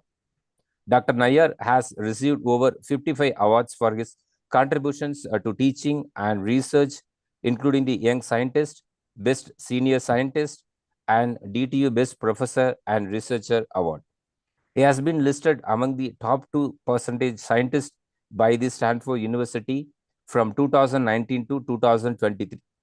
He is also ranked in the top scientists for computer science in Vietnam by research.com. He is a senior member of IEEE and ACM and is an associate editor for several journals, including Computer Communication Elsewhere and IEEE Transaction on Artificial Intelligence. I request Dr. Anand Nair, sir, to deliver the session here. Over to you, sir. Okay, thank you, sir, for a detailed introduction. And thank you for having me for the second time in this FDP program on quantum computing. And of course, we can bridge the practices for theory as well as the real-time implementations. So before I start my lecture, I would like to answer one or two questions which other participants have asked to the last expert, that what exactly is quantum computing scope in India, and of course, what exactly we can integrate in the academic curriculum for India. So I don't know who was the participant. So if the participant is listening to me, you can unmute yourself, or you can, if you can possible, you can repeat your question. I would like to answer that question first of all. So if you talk about how you can integrate the curriculum in quantum computing, of course, in India, you first of all have to make sure that the students have a strong background with regard to the quantum physics. They should be having some proper background with regard to quantum chemistry, of course, the chemistry or photonics background. And of course, the students have to be very good into mathematics. Only after that, the students are well ready that they can integrate and they can understand the foundational concepts of quantum computing. Because in my last lecture, I have already told you that quantum computing is itself not a individualized subject. It is a fusion of the subject that requires tons of knowledge that is to be bridged from the base, and then we are able to take that knowledge to the next level. So if you ask me that, of course, we can integrate quantum computing in terms of academia, but in terms of the various other subjects, and of course, we have to have the fundamental knowledge with regard to programming skills of Python. And of course, if you want to integrate quantum machine learning, you can integrate, but unless or until the student has a very good aspects with regard to deep learning, and of course, the latest prospects of AI agents. So in terms of India, I see that the future of quantum computing can only be bridged if we first of all bridge up the background of artificial intelligence, some blockchain, and of course we can integrate something with regard to semiconductors. Only then we are able to find out the answers that what we can do. But of course, if you talk about implementation and making your own quantum computer, of course, there are lots of teams that can help you. But in fact, we don't go for big companies like IBM, because if you have seen my lecture on day one, you have seen that I have also invented my own quantum computer, and we have taken the help of quantum physicists, quantum mechanics people, and we have done the work with Centec, and we have done the work with Dell. And if you are having good talent, you can even build up a quantum computer which is up to like $1 million to $1.5 million. But that type of funding you can only get from the companies like D-Wave, or either you can go for Ericsson, or you can go with that is called the companies with Microsoft and Google. But of course it takes time. But if you have a good proposal, and of course you have a problem that you can solve with quantum, of course they will listen to you. So that is my answer to you. So how we can integrate and everything. But quantum computer is not like a concept of simulator only. It is a concept that is now practically possible, and quantum computers are getting integrated apart from the industry. But in the future, I believe that not only traditional computers will be there, but we will have the transformation of traditional computers to quantum processing units, which I've already shown you that Microsoft is ready, and we are already working on these aspects, that how we can make a portable quantum computer and how we can integrate it with applications such as drug discovery, some related to chemical bonds and chemistry, material science, that is discovery of new materials, and of course testing and validation of various security levels, especially when we talk about the internet-based security. And I've also already integrated the concept of quantum internet when I was talking for lecture number 1 of mine. So I would like to give you a chance to all of you. If anybody has any question with regard to the foundations of quantum or anything, you can ask me for next 5 minutes. I will be open for questions, and after that I will be talking to my lecture. So any question or anything, if anybody has any question, you are most welcome to ask, and then we will start with the lecture. Coordinator, if possible, you can tell the participants to please send me the questions on chat box, or they can unmute themselves. Sir, good evening, sir. I Yeah, would good like to evening. ask one question, sir.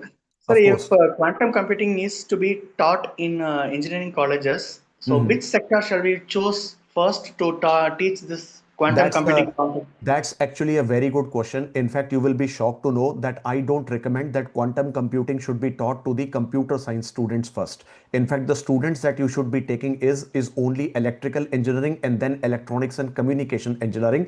And after that, you can make a team with the mathematics and physics department as a collaboration of electrical, electronics, physics, and mathematics. And only then you can take a team of programmers from computer science, because if you're working on quantum software or quantum software machines, then you can only program the algorithms, but you need a top programmers that can understand how they can correlate the value of physics and mathematics, and they can represent it mathematically. Because quantum computing today, which I will be showing you in the programming, it is all about mathematical and scientific programming. So computer science students will not be working on the core aspects, they will be working on the programming, algorithm design, and of course the model training and all those things. So that's my answer to you. Thank you, sir. Sir, Yeah. if the current technology trends is going in a faster pace, so how long will it take for a computer science student to learn this quantum computing? Like you said, Sir, only if top you give me the preferred. same question, if you ask me the same question, that how much time does a student wants to become an AI engineer, it is a complete application, that you can say that it is a complete package of 1 year. In fact, I have already delivered one lecture, how to become an AI engineer. In fact, I have already requested Madam Tasin that she can organize my AI lectures, that how to become an AI engineer for the students, and of course how you can do PhD in 1 month. So if you ask me how you can become a quantum computing engineer, it is actually on the foundations level, and of course to the hardware wired architecture, which right now it is very complicated to understand. But still, because it is a new baby, it is like crawling baby of 3 to 6 years. So still we need more than 5 more years in order to understand the comprehensive structure of quantum computing. But right now, if you ask me that, sir, you want to teach quantum computing in academia, you can teach theoretical concepts, some simulation concepts, some electrical concepts, some physics concepts. But if you want to make a quantum computing full-fledged blown lab as a subject of Python or programming, it will still take 10 years. It's not ready. Okay, sir. Thank you, sir. Thank you. Yeah. You got your answer? Yes, sir. I got it, sir. Thank you. Thanks for Thank you. clarifying. Of course. So you have 2 minutes more. If anybody wants to ask me any question, you can ask me.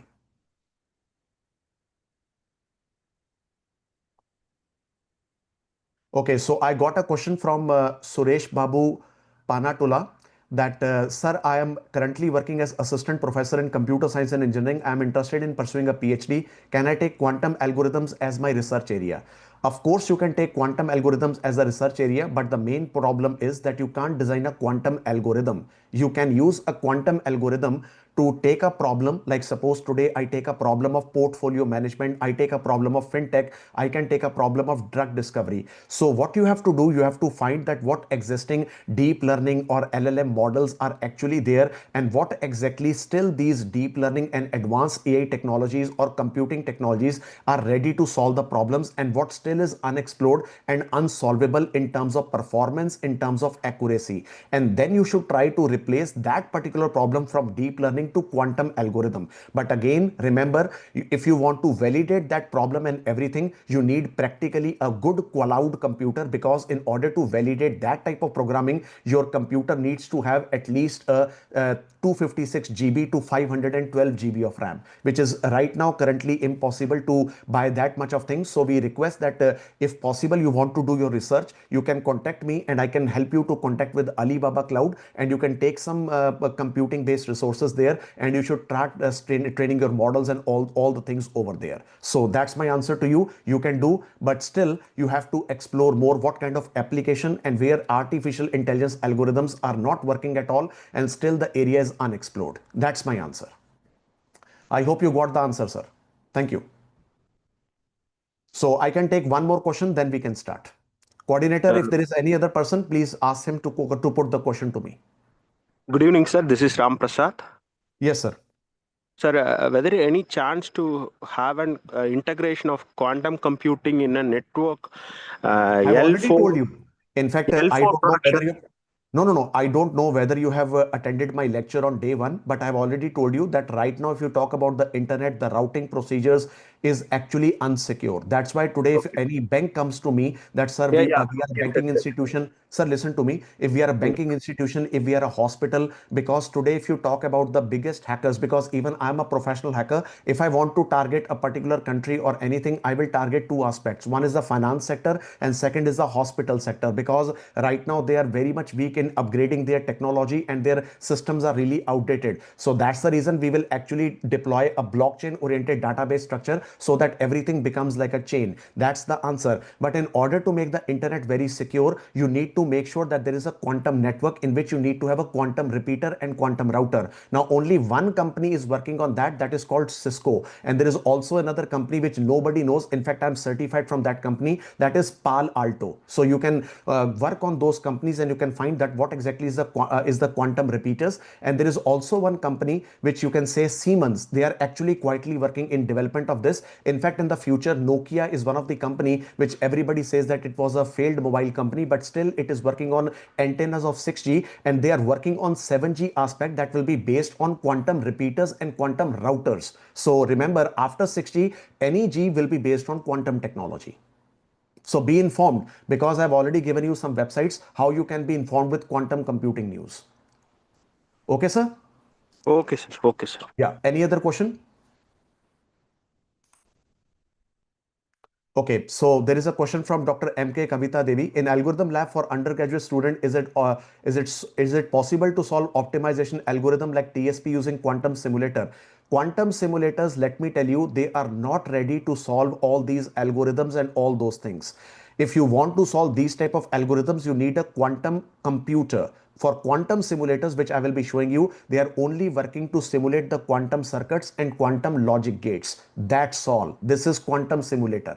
Because simulator means that you have to perform assumptions, you have to play with the circuits, and you have to play with the fusion or photonics, but you cannot solve that type of problem. For that type of problem, you need a proper physical quantum computer like I have designed. Because for traveling salesman problem and Hamiltonian circle, we are working, and we are ready with 76 qubits, because we are working on drug discovery. But for really solving the traveling salesman, the Tower of Hanoi, Hamiltonian cycle, the K-N means problem, so a factorial problem, or in fact the palindrome problem, those type of problems can only require a quantum computer, that you have a proper algorithm where there is no boundary, where there is no limitation. You run the code on quantum computer and let the quantum computer perform that particular mathematics and algorithms and calculations better than supercomputer, and give you the answer that okay, this is the solution to that problem, which I will be telling you today. Of course, I have gone something out of the way to give you this lecture, but I will tell you, which you will already see with my presentations, that what I have brought in front of you. So I think everybody, we will have lots of interaction in this session more. but don't worry for the time. So if I will take little bit of more time, so please adjust with me, because today's lecture is going to blow your mind, because I was being told by the coordinator that still you all people have a problem with quantum circuits, quantum logic gates and all those things. So that's why, in fact, she called me last night, but I have made myself very much clear in today, because I have taken about 18 hours to prepare this lecture, and trust me, today you will all enjoy and everything will be clear to you. Okay, so in fact, I would be very open with you. Today I have not taken, in fact, last night I have not taken dinner, breakfast, lunch and dinner. Even today I was working for the whole day for this presentation and for this lecture. So please remember, everybody, it's my huge efforts today. So please make sure that you ask questions, clear everything, because I have made my level best in order to make sure that everything gets solved in front of you. So everybody, let me introduce again to myself. I am Professor Dr. Anand Nayyar, and I'm working as Professor, Scientist, Vice Chairman, Research and Director for IoT and Intelligent Systems Lab at School of Computer Science, Dutan University. In quantum computing, I'm already writing 2 and 3 authored books secretly with the 2-3 publishers. And in fact, I've already told you that my university is collaborated with Chumbuk National University. And last year, we have invented our own 5-bit quantum computer. And 3 weeks before, when I was in Korea, we upgraded that computer to 76 qubits. And now we are working very hard with Cheongju government-based funding so that we can increase that qubits to 500 qubits.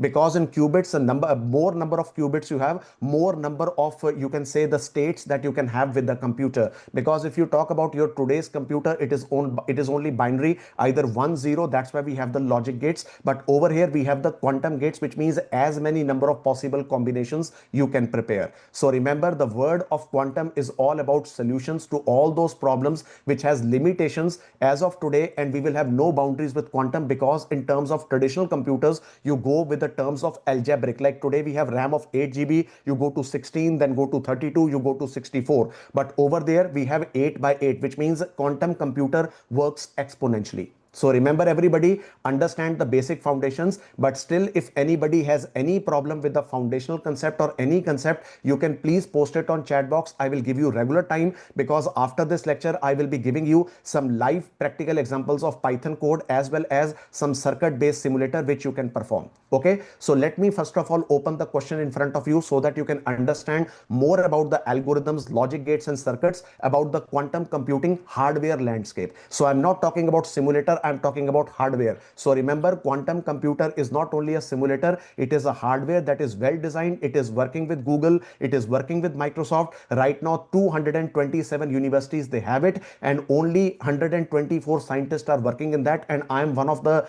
top you can say 77 scientists in the world who have actually designed his own quantum computer.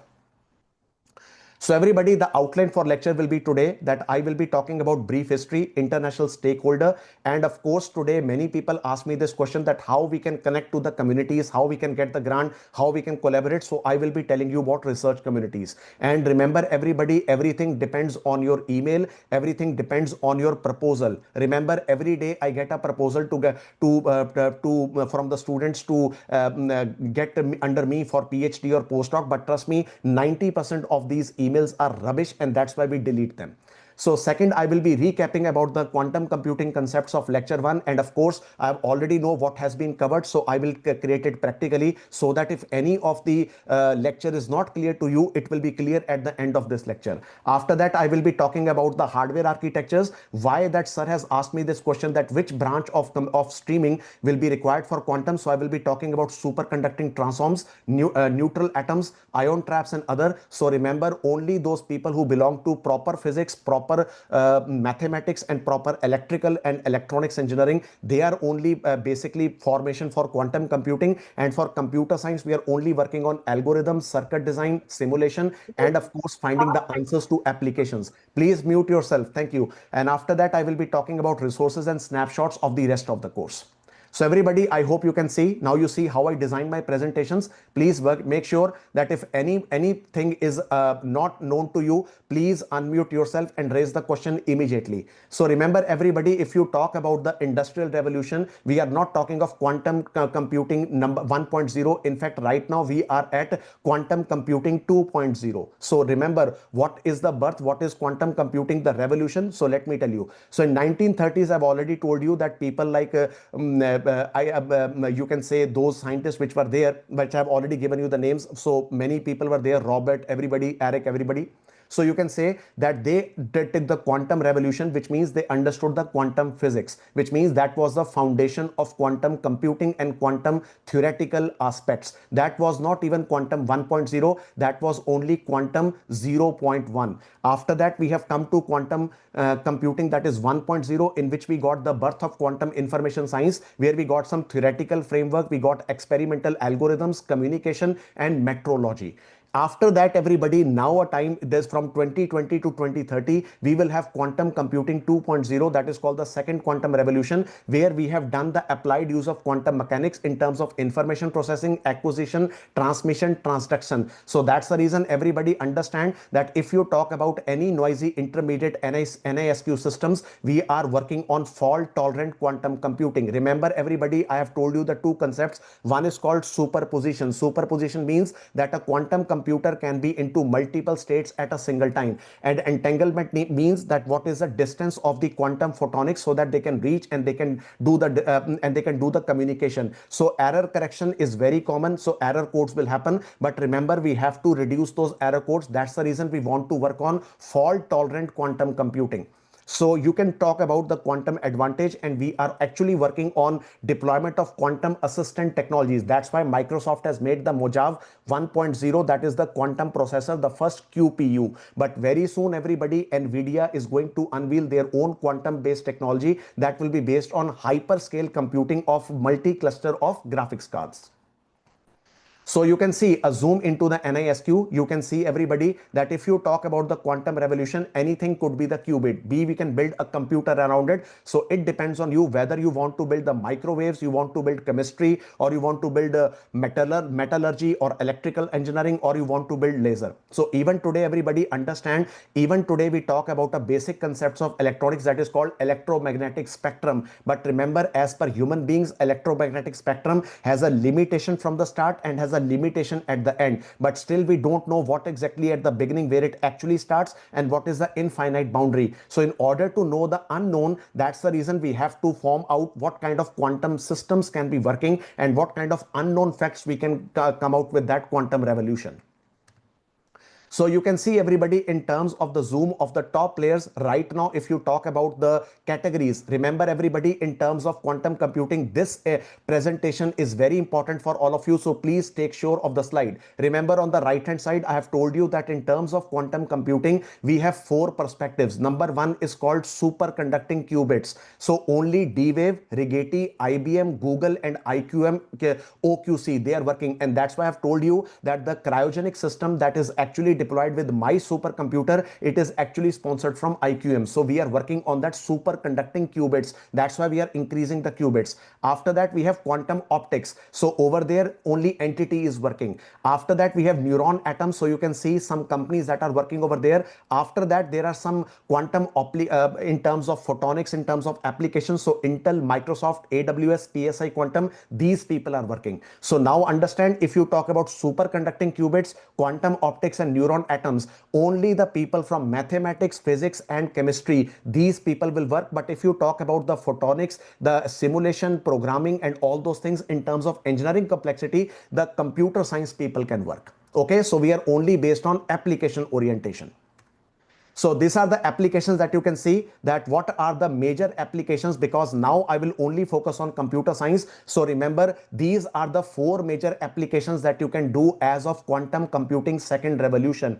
Number one is quantum simulation. I will show you the quantum simulation, but remember, you have to understand the values, you have to understand the mathematics of positive and negative, and then only you can design the quantum circuit. So remember, in 1.5 hours or in last lecture, I cannot teach you quantum circuit. You have to learn, you have to understand the behavior of each and every logic gate and each and every circuit. Second is quantum machine learning. I've already told you that till now we are only working on quantum machine learning. So Boltzmann machine and kernel machines, only these are working. After that, we have quantum optimization. Like that madam has asked me the question that, sir, can we solve the traveling salesman problem? Yes, we can solve with quantum optimization. But remember, still we need to work with the algorithms. So that's the reason quantum annealing is happening. And other algorithms that we are testing is randomness, linear algebra, data structures, and quantum test. So remember, these are the most important algorithm activity where you can work. Now you decide what exactly in computer science you want to work. You want to work in algorithm, you want to work in simulation, you want to work in QML, or you want to work in optimization. It all depends on you. So remember, these are the four major categories where research is possible, but the fifth research is a combined research where you make your own quantum computer. So that is a full-fledged teamwork. So you can see, everybody, the worldwide investment of quantum computing, basically we can focus on Europe and Italy. So remember, right now China is there, but the highest quantum computing in terms of the scale, it is done with European Innovation Council. And I have already told you, please keep an eye on Newton Fund. Please have some connections with UK people, or from the people from Romania, Poland, or even from Switzerland and Sweden. These people have good connections with the government, because over there number of professors working in quantum are almost very less, and they need more collaborators in order to apply for the funding. Okay, so remember, in fact, my friend from UPES, University of Petroleum and Energy Studies, Dr. Adarsh, is right now in Spain. He is a visiting professor there, and he is only going to work with the quantum computing lab. If in the near future, if you want interaction with him, I can even help you to get interaction with him. So right now, if you talk about Italy, France, and Sweden and Switzerland, the only European Union is actually having the $1 billion investment. India is over here, but still we don't know what will be the future in terms of the first quantum integration, because we need more talented people, but which we are not having. China is working secretly. If you talk about Korea, we are working on quantum computers, but only with a grant from Seoul, Cheongju, and of course with Busan. Then you can say, if you talk about the US government investment, then three agencies are over there: the DARPA, US Department of Energy, and AIRPA. So AIRPA is also working in terms of the quantum internet also. And of course, we all know, if you have studied the cloud computing, NIST is the institution that is National Standards of Standards and Technology. So that is the answer, everybody, that this is actually making the proper standards in terms of robust quantum computing. In fact, this is the biggest picture where all the standards will be registered under NIST, US Department of Commerce. Now, in terms of the US investment, you can see that these are the top universities where you can see and you can connect. In fact, if you want, I can even connect to you. So number one is basically Institute of Robust Quantum Simulation, which are actually making simulator. In fact, let me tell you, if you just search what are the packages of quantum computing for Python, you will find that lots and lots of packages are made by the universities. But the problem, I will show you in problem, but right now I will not discuss. The coding becomes complicated. Why it becomes complicated, I will show you. After that, we have University of Maryland. So you can see that this is the three main aims. You can take the picture of this slide, everybody. The first is to develop novel quantum algorithms for fault-tolerant hardware. I've already told you the biggest problem in quantum is error correction, and that's the reason a quantum hardware is prone to failure. So fault-tolerant algorithms are very important. And second is the quantum computing are very much scalable. They need high computing resources. We have to limit it down. And third, that how we can perform quantum computation and what are the problems that we can solve as compared to traditional computer science. So after that, you can see we have to develop some protocols for internet. We have to perform some protocols and even new data structures. And of course, we need to perform some more quantum simulation in terms of chemistry, in terms of healthcare and drug discovery. And after that, everybody, we can even make that is called scaling atom-based computers, when the computers will be like purchasable, like we have the quantum laptop in the near future. So that's the answer. That is the main three goals. Right now, the planet is working. But remember, everybody, not everything is theoretical. Not everything is conceptual. Work is happening. The things are progressing in right direction. Industries are investing, governments are excited, but remember, we need more skilled people to work on this thing. But the problem is that a person wants to work in quantum, he has to be perfect into physics, maths, computer, everything. That is the biggest complicated problem in quantum. So you can see, everybody, this is what you can take the photo. These are the basic actual right now. Now, if you ask me that, sir, where quantum hardware and quantum computing needs attention, where we can publish the paper, what exactly we can perform in terms of review, this is the answer. So you can see, number one, optimization. Number two, reversible quantum machine learning and simulation. Now, what is called reversible quantum machine learning? Because today we have the quantum swarm intelligence based algorithms. We have simulated annealing. we have to reverse engineer it in order to make it more ready for quantum, which means we can see the exceptions that we have made in today's simulation and we don't have any exception in the future. After that, quantum benchmarking, what will be the performance, unexplored systems, and the last one is called quantum inspired classical computing. That is your answer. In order to solve the DoD optimization problem, the required energy problem will be 100 times better than existing techniques. So take your photos, everybody. This is actually the hard challenges and milestones where the word is actually working. So if you are interested to write a review paper with me, most welcome. Write the structure and let me know. I can support with the publication.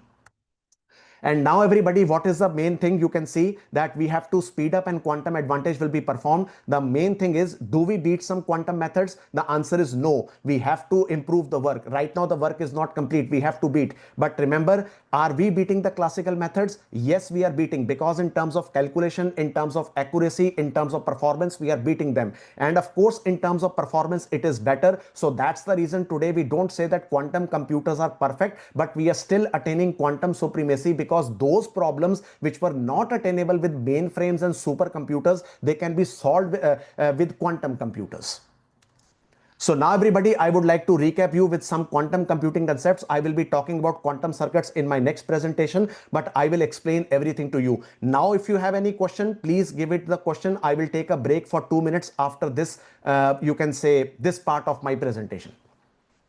Now everybody, if I assume, now understand everybody, I'm not going to talk theoretically, I have to talk something mathematically. So remember qubits, and this is the formula in front of you. This is the first formula, but remember, I have converted this formula in Python code. So understand, programming this formula in Python is not easy. It is complicated. And that's the reason, if today a person like me, if I'm a computer science engineer, I'm a great programmer of Python, or if I am a great programmer of C and C++, understand, if I don't know how to type a mathematics code, if I don't know how to perform mathematical operations, if I don't understand the mathematical or algebraic notations, I can't convert this formula into the Python code. And that is the big problem. And above all, in order to make that Python code ready, the libraries are having the conflicts.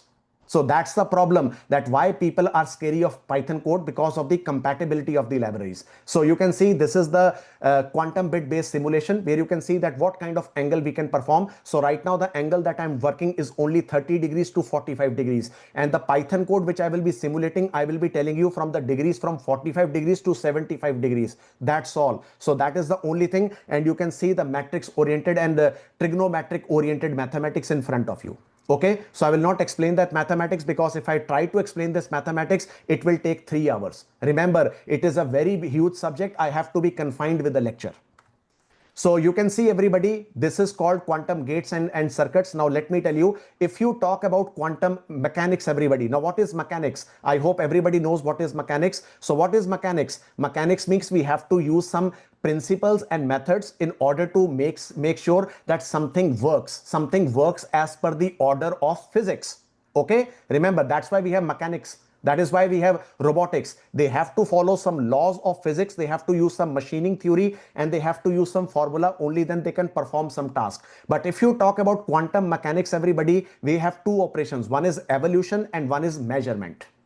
Okay, evolution means you have to evolve, you have to explore, and measurement means you have to define that what exactly has been done and what needs to be explored. That's why quantum gates and circuits, they are still evolving. There is no particular formula, there is no particular thing. That's why you can say we have n number of n qubit gates, because still that n number is undefined. In the future, we can even have 1 lakh bits qubit quantum computer. It is undefined.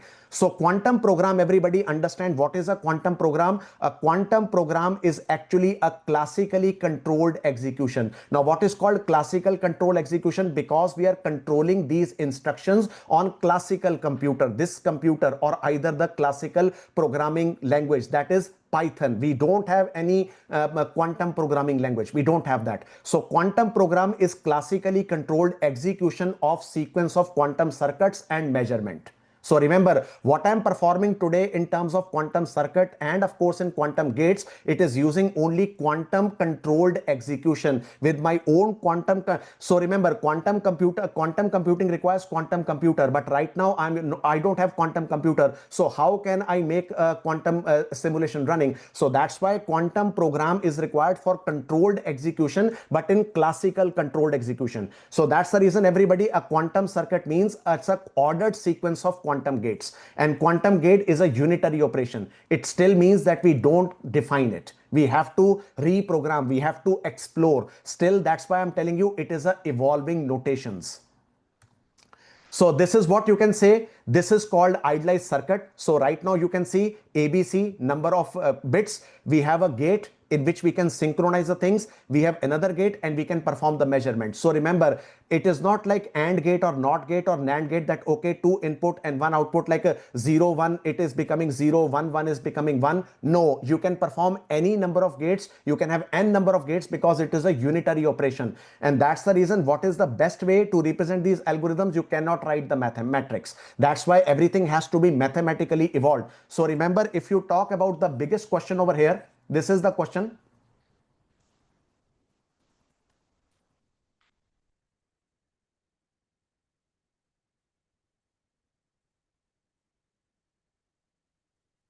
Okay. So this is the question, everybody, that actually in terms of qubits, what exactly should be the number of inputs? So more number of inputs, everybody. Now you understand that over here, we can improve the gates like anything. In fact, if I make it D, if I make it E, everything becomes improving. So that's why we don't have any boundary for any type of gates. It is unbounded.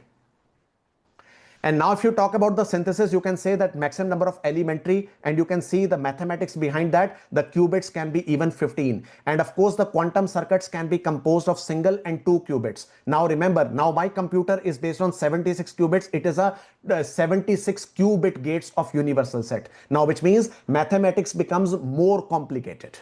Highly complicated. So each 2-bit qubit is reversible because it is represented by unitary matrix. But if you talk about the biggest metric, it is a n gate matrix, which nobody talks because still n number of boundaries are not defined. So this is the compilation that you can see, example of interaction of graphs, interaction of operations, and how these qubit structure are performed. You can even swap, you can even define, you can even add, you can remove.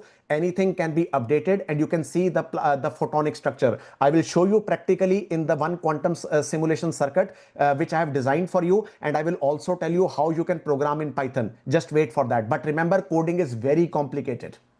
So this is the compilation of swap networks. You can see, I hope you all know about the graph theory. You have studied about the trees. So swap network is always about bracket n minus 1 divided by 2 gates. So remember, you can say that any number of gates can be defined. It has no number. N can be infinite.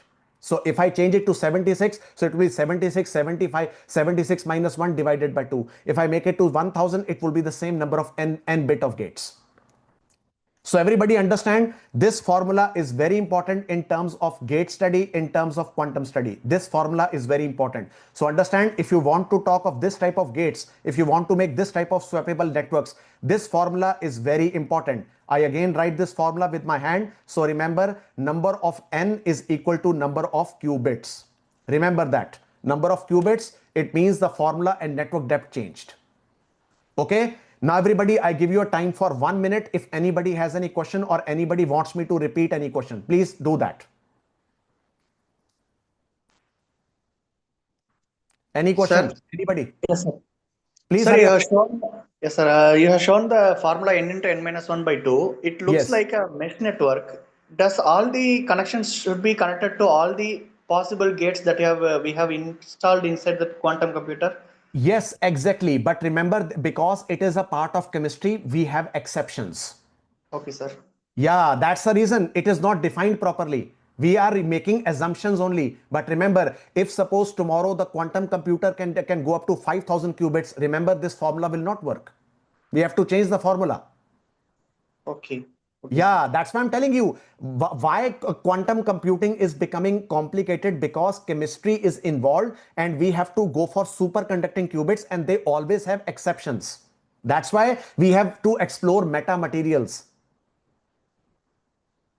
Understand, sir? Yes, sir. I got it, sir. Yeah. Thank you. Yeah. So understand. So remember, I'm having limited time, but remember, quantum computing, you have to understand the quantum mechanics, quantum physics, quantum chemistry. Then you have to come to these gates. Understand? As such, gates will not be covered. In fact, you will not understand what is the unit of each and every gate. Every gate is different.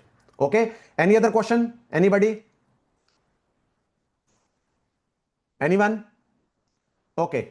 So now, everybody, I will be talking about the more computer structures. A small question, sir. What Yes, sir. exactly quantum chemistry, sir? Okay. So let me tell you, I'm not a chemistry person, but let me tell you. Do you know, sir, what is the formula of water? H2O? Yes or no? Yes, sir.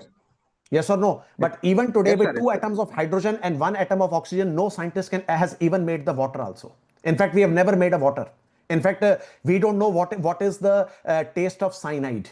In fact, we don't know what kind of sigma bonds we can make in order to make a life jacket. We can make some chemistry. We can even make the man invisible. In fact, I hope you have seen that movie Ant-Man. Yes or no? Have you seen, sir? sir. Yes, sir. Ant-Man. Yes or no? Yes, sir. Yes, Yeah, yes. Ant-Man is all about the brain chemistry. Okay, so if you want to change the number of atoms, number of molecules and everything, suppose I become invisible, and if you talk about the most important concept, that is called teleportation. Like suppose right now I'm in Vietnam and I just go into some machine, the machine will automatically transfuse my matter and molecules and I'm teleported immediately to my home. So quantum teleportation is also possible. So right now you are here, so we can even go to moon in just like 15 seconds. That is a teleportation. So this type of atoms, this type of chemistry is unbounded. It is not explored. So in order to explore that chemistry, we have to use the quantums, the quantum gates. Okay, sir, got it? Okay, sir. Thank you, sir. Sir, it is complicated. Understand? Because why I'm speaking, because I'm the inventor of quantum computer. But if you want me to give a detailed lecture, it is a complete class of 7 months. It's not a FDP program of 1.5 hours. It is not. It's not possible. So everybody, now you understand that I hope you can see I'm making a complicated presentation now, but remember you have to understand the things. So I've already told you in terms of quantum computer, the most important is superconducting. So that is called the transmons. Very important. Take the photo of this concept. So if you want to read these two papers, only two papers are right now available. In fact, nobody has done a biggest research on this concept. Only two papers are there. You can see a Quantum's Engineer Guide to Superconducting Qubits and Gate-Based Superconducting Quantum Computing. Beautiful papers. So you can see, everybody, if you talk about the barriers, you can say that there is a superconductor and in between there are electrons. So remember, everybody, if you see the formula again, which I'm telling you, I hope you can see these are all electrons. Remember, we are programming electronics and chemistry together with mathematical formulas. So this formula is not about a simple formula. It is a formula of electrons, mathematics and chemistry composition, which makes superconducting transforms. Okay? So it is not going to be 1 minute time. So remember, everybody, if two superconductors are separated by the thin barrier, then wave function communicates and it creates a tunneling current. You can see the tunneling current here, electrons, and we need an insulator. So remember, I'm talking about physics and chemistry regularly, but remember, still it is chemistry. It is even having exceptions. What can react, whether the insulator can communicate, whether the insulator cannot communicate.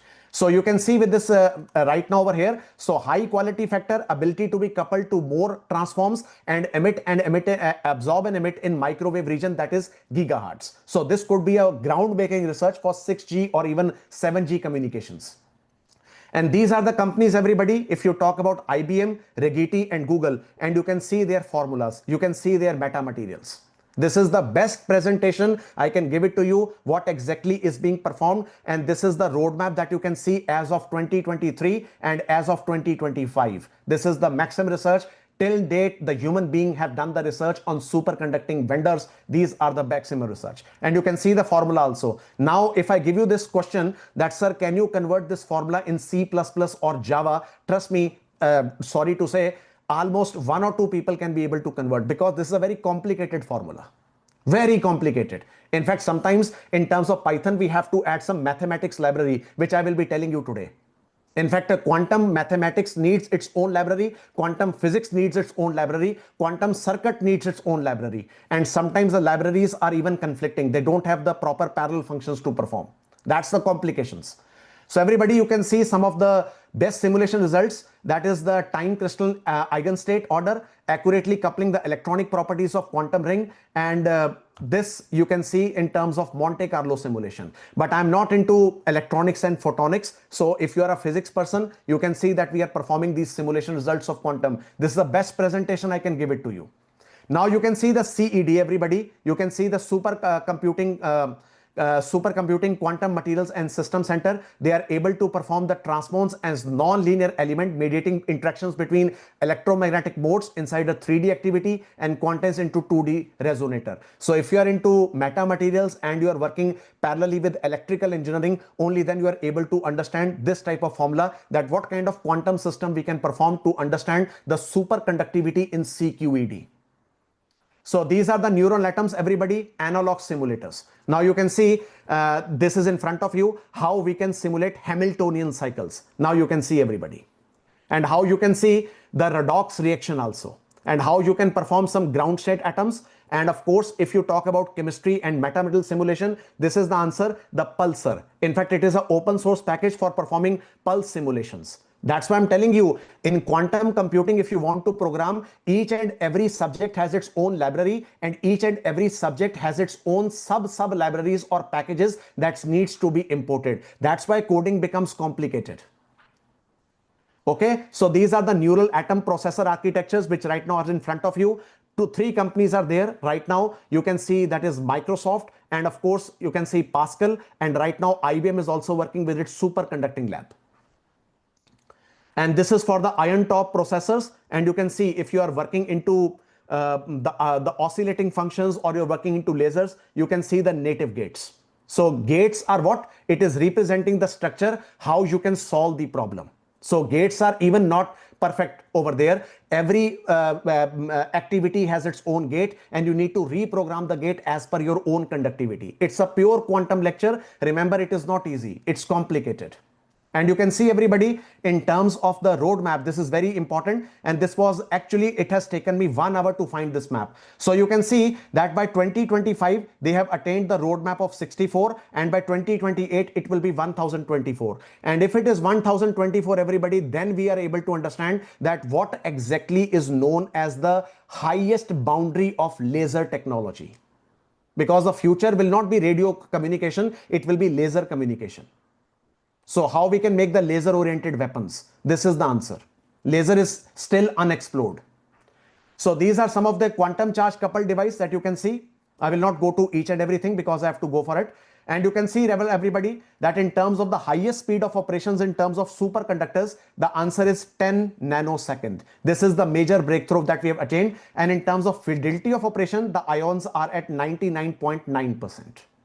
It's a breakthrough work. So you can understand in terms of nuclear physics and nuclear, like uranium based perfect uranium or extraction, this is the best qubits that you can perform. And you can see the other emerging architectures. And I've already told you that the future will not be your CPUs or GPUs or APUs. It will be QPUs. And I've already told you with Microsoft. So photonic architectures, quantum aligners, electronic spin, and topological quantum computing. Now, this is also a good area to research. What is a topological quantum computing? Still, it is not defined by NIST. So you can explore more. So take a picture of this slide, everybody. Now you can define that what exactly you can write a review paper, what exactly you can perform your research, or what exactly you need to explore more on quantum. And companies are right now over here. Now, everybody, these are the resources. So now we'll be telling you how you can get the monthly letters and how you can connect it to the people. So first of all, everybody take the photo of this slide. This is called https://rics.usra.edu/quantum, and please subscribe to their monthly applied quantum computing letter. If you really interested in quantum computing, that what exactly is happening in chemistry, superconducting ions, laser technology, metamaterials, you can say plastic technology, defense technology, they will give you the answer. Secondly, everybody, you can see that you can go to this website called Metric, and you can subscribe to, you can say, some of the papers that are actually into quantum computing. And you can see this one also, SQMS Preprint Digest. Nobody knows that this is one of the best quantum computing magazine also. This one, the best of the class Quantum Computing Magazine. So this you can subscribe if you really want to go for quantum simulations, qubits, and other relevant quantum sensing for dark matter search. In fact, matter search is also happening, that what we are composed of, what the aliens are composed of, how we can build some futuristic fighter planes in terms of materials that any missile cannot even destroy them. So remember everybody, even today, fighter jet technology is not complete. Quantum has many answers that how we can explore. So this is what I would like to speak in my slide number 1. Now the house is open for 2 minutes for all of you. Thank you. House is open, everybody. Before I go to the quantum elaborations and circuits and algorithms, I will be talking about quantum circuits and algorithms. So be very careful. The lecture will be becoming more complicated.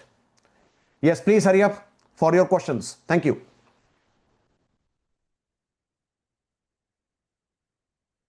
Coordinator, please ask the people to ask the questions. Dear participants, if you have any question, you can put on chat window, or either you can unmute and you can ask. I hope now the quantum computing superconducting everything is clear now. Yes, sir. But remember, you have to explore more. If I want to explain each and every formula, it will take, the lecture will take in the morning. It will be completed by morning only. It's not easy. So these 2 presentations I have made from last night till afternoon, and it has taken me about 16 hours of my research. That's why I was hungry from last 1.5 days.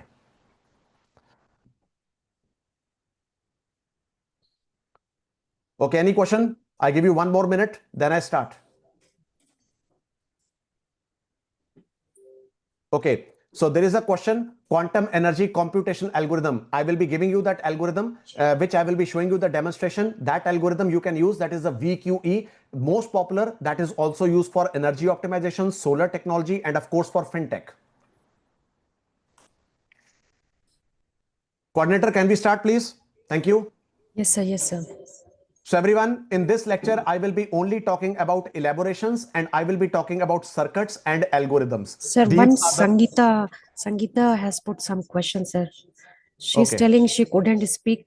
One of the question from me is, as you have said, the quantum is... I can see the question, no problem. Fine. Sorry, sir, could not speak. One question from me, as you said, quantum is still developing stage. When we can expect quantum computing will take up classical computing like we are using as of now? I give you the one answer, but in fact, I am not in the provision to answer this question. But I can tell you, no, I know the exact year, but I'm sorry if I tell the year, it will be conflict of interest because the community I'm very much connected. So I can give you a brief answer. The answer that you can expect is 2033 to late 2036. That's my answer. But exact answer I cannot give you. It is not allowed. Thank you.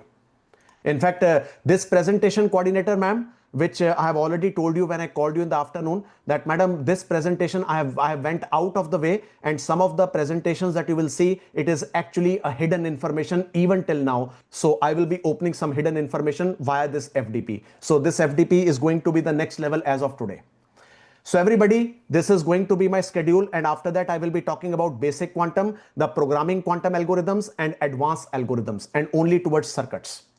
So everybody, this is a dream. You can see when 2 people, Yuri Manin and Richard Feynman, they actually are the people who have the concept of quantum computer. So if you ask me that, sir, can they get a Nobel Prize, and what will be the Nobel Prize? In fact, the Nobel Prize is never in quantum, in computers. The Nobel Prize is only in physics, chemistry, and mathematics. So maybe they will not be qualified for physics. They will be qualified for mathematics, because still when they proposed quantum computer, they actually proposed how to solve mathematical operations clearly. And that's the answer. You can see that this is actually a hidden diagram even today. Even today, everybody, you are lucky that you are seeing this diagram. You can take this photo and you can see inside look of a quantum computer. And you can see this is cryogenic shield, which is actually hot. And we have to take it to minus 273 degrees. So remember, the most coolant atmosphere, cryogen technology, even cooler than liquid nitrogen. Now, can anybody tell me what is liquid nitrogen? Anyone? If you are good into chemistry, what is liquid nitrogen? Come on, hurry up. I hope you have also seen in India, if you go to some ice cream parlors, they also give you some liquid nitrogen also, nitrogen ice cream. Excuse me, everyone, rather than to please discuss about the feedback of the session, you can do the feedback Sir, later. I No think it problem. is a nitrogen only in liquid state. Liquid in the state, but what exactly is being fused?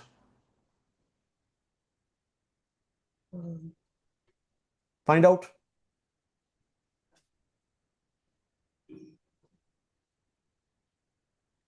Okay, can anybody tell me, is liquid nitrogen a compound or is it a gas?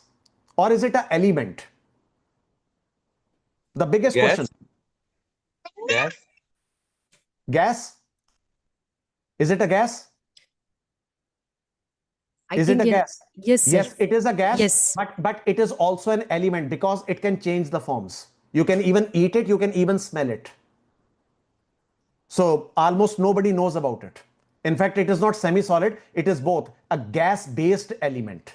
So understand, everybody, improve your concepts of chemistry if you really want to go into quantum. So if you want to understand the cryogen technology, it is very complicated. It's pure physics and chemistry. And remember, everybody, if you talk about quantum computer as of today, which the diagram right now I'm showing you, it is a pure mixture of physics, mechanics, chemistry, and mathematics. Pure. In fact, it is electromechanical based technology.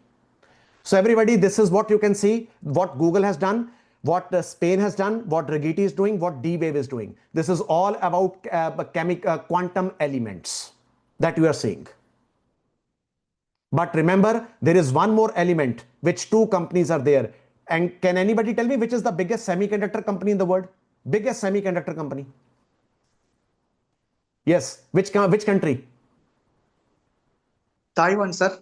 It's Taiwan. And you know why China is not attacking Taiwan? Because if today anything happens to Taiwan, the entire mankind can be stopped. Because they only have the semiconductor technology, and till date they also have their own quantum technology. And there is some of the companies in China that are only in Shenzhen. They don't open that. Still, this information is only 50%. Rest of the information is confidential. This diagram has never come out by Google, and this diagram has never come out from Intel. Very difficult for me to get this diagram. That's why I have gone out of the way for this presentation.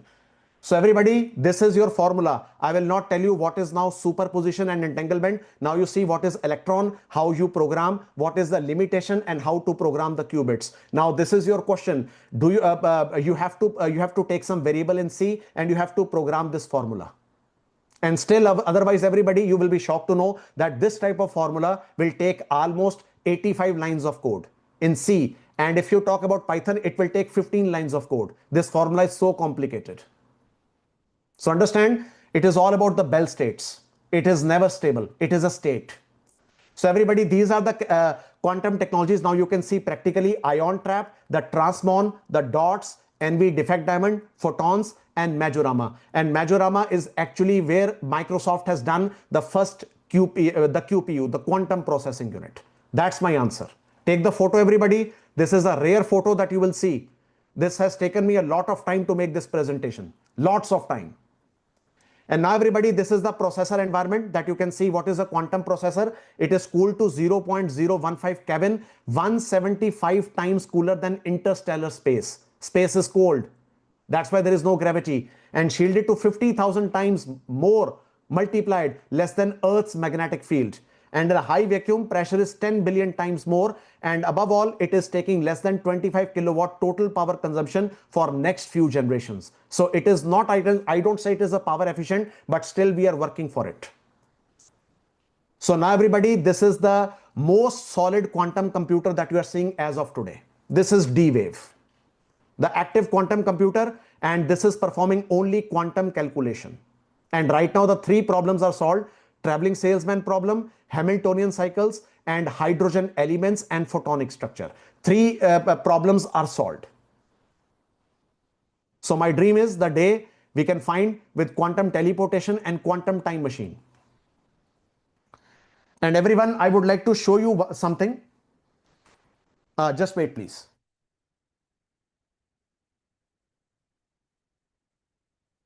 The photo which I didn't show you the last time, I wanted to show you now. Everyone, can you see my camera? Please, can you see? Sir, it's visible. Yes. Can you read it? Is the time travel possible? You can see in terms of quantum only. So that's my answer. Is time machine possible? And I hope you have seen lots of videos on YouTube, which sometimes say that person is coming from the future, and everybody points to 2035 and everybody points to 2041. It means my data is correct. So you can expect between 2033 to 2036. That's my answer, where quantum will be perfect and time travel can be possible. So this is the answer, everybody. The exact working prototype for quantum. Very rare photo for all of you. You can take the photo. And can anybody tell me what kind of wires are these? What wires are these? I can give you a gift if anybody can solve this answer. What wires are these? Sir, optic fiber cables. It is not optic, sir. That's my answer to all of you. It is not optic cable. Optic Some cable kind are of for networking. superconducting. Yes? Some kind of superconducting cables. No. Superconducting cables are here. These are the superconducting cables. What cables are these? These are actually called photonic plasma cables. And you know, one cable for only 10 meters, it is costing $15,000. The problem is the cables. The cables are highly expensive. 50% of the amount of quantum computer price is these cables. The superconducting cable and photonic plasma cables. Nobody knows about these cables. And only one company makes this cable. Can anybody tell me which is the company? Find out that company, but which country is making this cable? Only one country has a technology. Only one country. Only one country. Can anybody? In fact, today, everybody, if you talk to me, China. No, it's not China. China is not the superpower. Remember, everybody, if you ask me today, which two countries are the real superpower for mankind and for the future? Number one is Taiwan, which is actually having, that is the semiconductor and quantum technology. And number two is Netherlands, which is actually making the machines for semiconductors. And secondly, these cables. These two countries will not be touched. Netherlands and Taiwan. Now, nobody knows about it. So understand, everybody, you have to explore more what is happening, what is a real quantum. So everybody, what is quantum computer? Now I will answer all the things for all of you in this thing. So please be careful what I am going to speak in next 5 minutes. Please be careful and please focus your attention on this presentation and take this photo. So everybody, if you talk about a quantum computer as of now for common man, it is quantum simulator. Yes, for you, if you are talking about a software quantum computer, if you're talking about a quantum computer, it is of two categories. One is hardware and one is software. So right now, I will only talk about the software. So in terms of software, we only have the quantum simulator. So I will give you the two websites so you can actually play with the quantum computer, which means you are simulating a one quantum system with another one, which is controlled by some experimentation, which is even assumptions.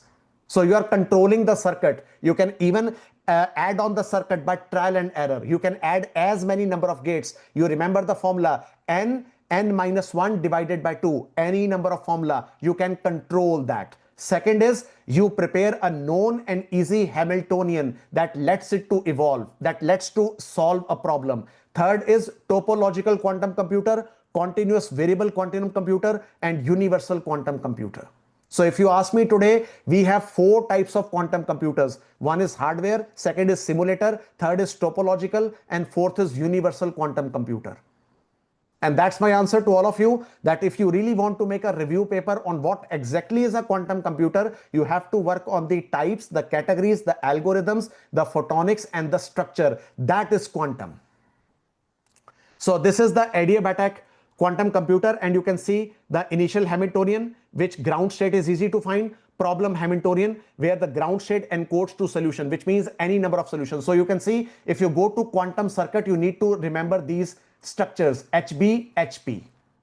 So you have to learn them, and only then you can make the HS, and with this HS, you can make this formula, everybody. This is the formula that you can make on a quantum circuit.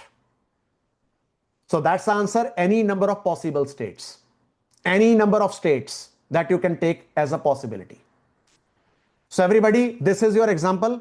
which one person was asking me about traveling salesman problem, but we are actually working on traffic flow optimization. So in fact, today, the most important traffic flow optimization is with Japan, that is called the bullet trains, the Chinese bullet trains and Russian bullet trains. In fact, the biggest railway network is in India. So in fact, we say that this train is late by 3 hours. This train is on the time, but still our efficiency is only 16%. So if you ask me that how Indian Railways can optimize their train network, this is the answer, everybody, the traffic flow optimization. And for that, everybody, we need this computer called adiabatic computer. In fact, now today I have solved this problem that if you really want to go for traffic flow optimization, this is your actual Hamiltonian cycle, the ADA algorithm, and this is the formula, and now you have to optimize it. This is unoptimized, and with this type of structure of quantum computer with QPU, you are able to optimize it, and this is all algorithm. So that's my answer. You want to solve traveling salesman problem, you want to solve traffic flow optimization, you want to reduce the latency of a network, you want to assure that what kind of mobile nodes can be deployed, what kind of sensor network we can deploy for military battlefield network. Everything can be optimized with this problem. Hamiltonian abytial computer, the quantum computer. This is the best practical I can perform. So this is what you can see, everybody. The Zandu.continuous variable, and you can go to this website, everybody, zandu.ai, and what I can tell you today that that you can register for this account, and every day you can get 2 minutes of utilization of quantum computer. Nobody knows about this website. In fact, you can even build a supercomputer on a single chip.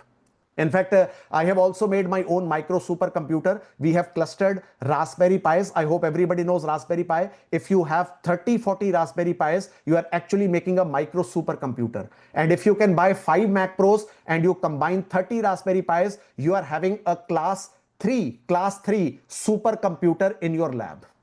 Now, if anybody asks me that, sir, I want to make a supercomputer, everybody say, oh my God, it will have crores of rupees. It will be costing about many millions. How I can make it? In fact, making a supercomputer is really cheap if you really know how to make a parallel and a cluster system.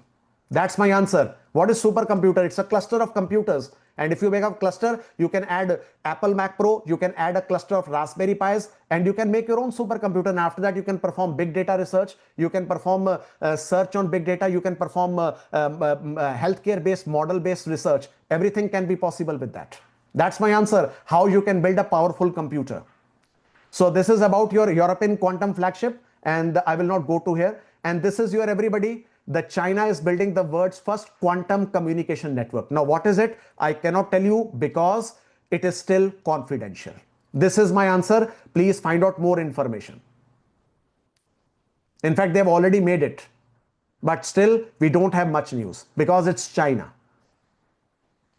So this is the quantum supremacy, everybody, the Google quantum chip. On the left-hand side, you can see in terms of your algorithms, the Synodal algorithm, the Feynman, and again, the improvised Feynman algorithm. You can see in terms of circuits, in terms of qubits.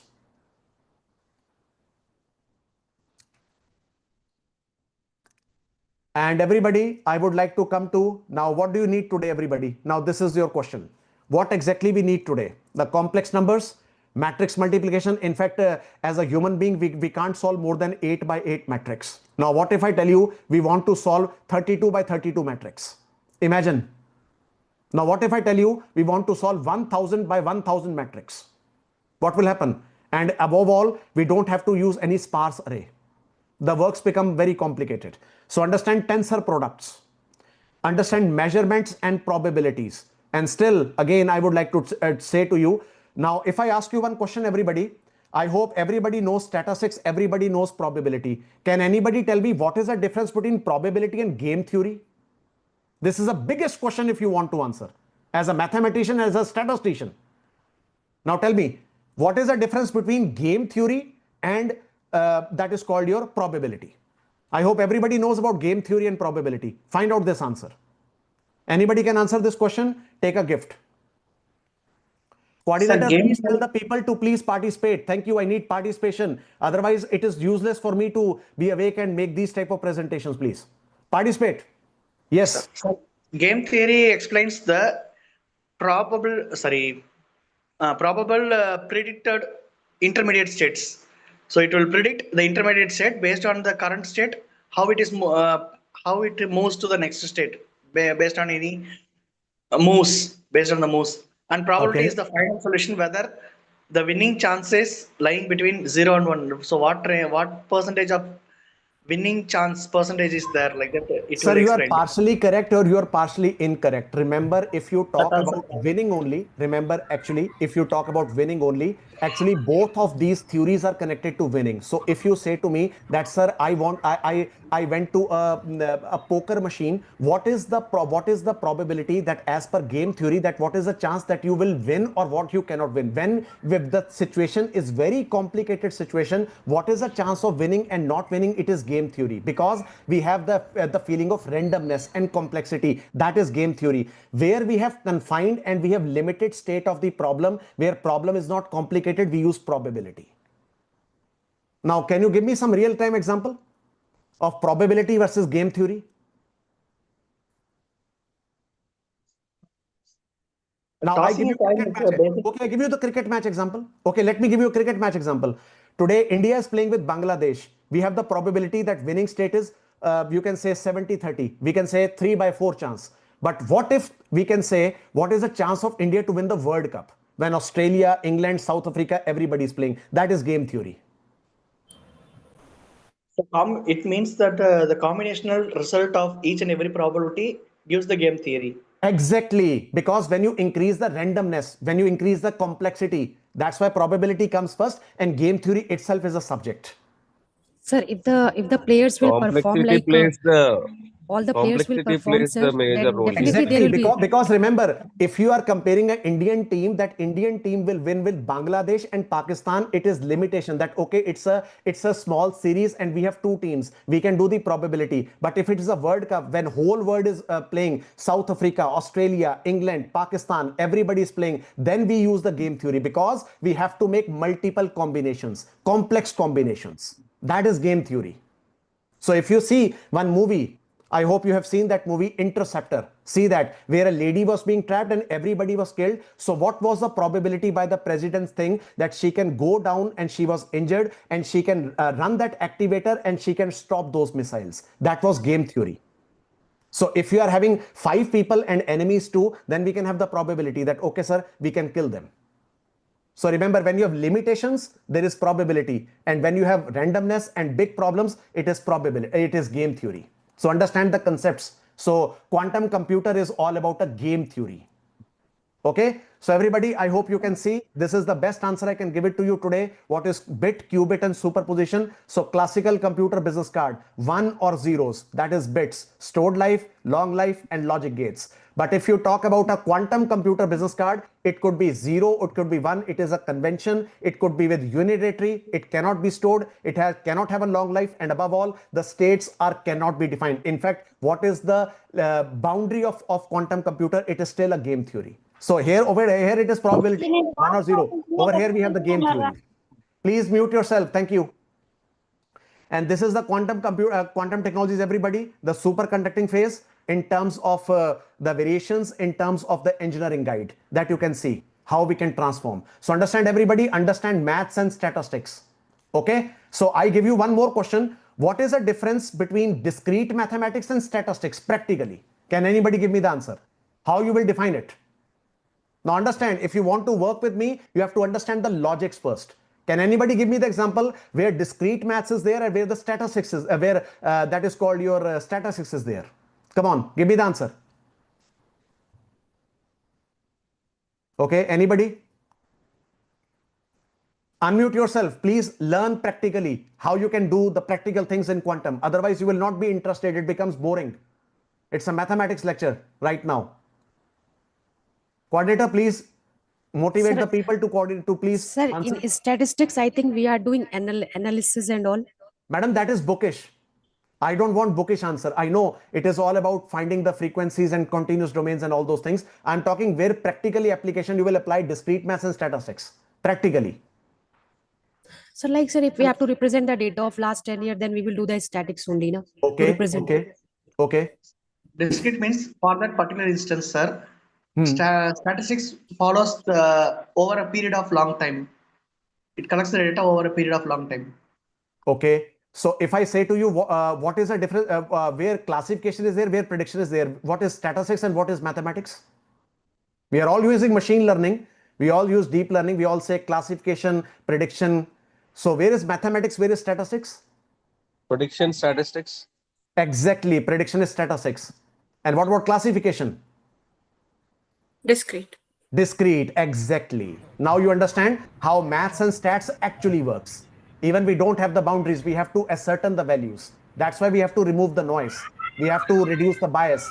And we have to maintain the probabilities in possible manner. Everything is polynomial.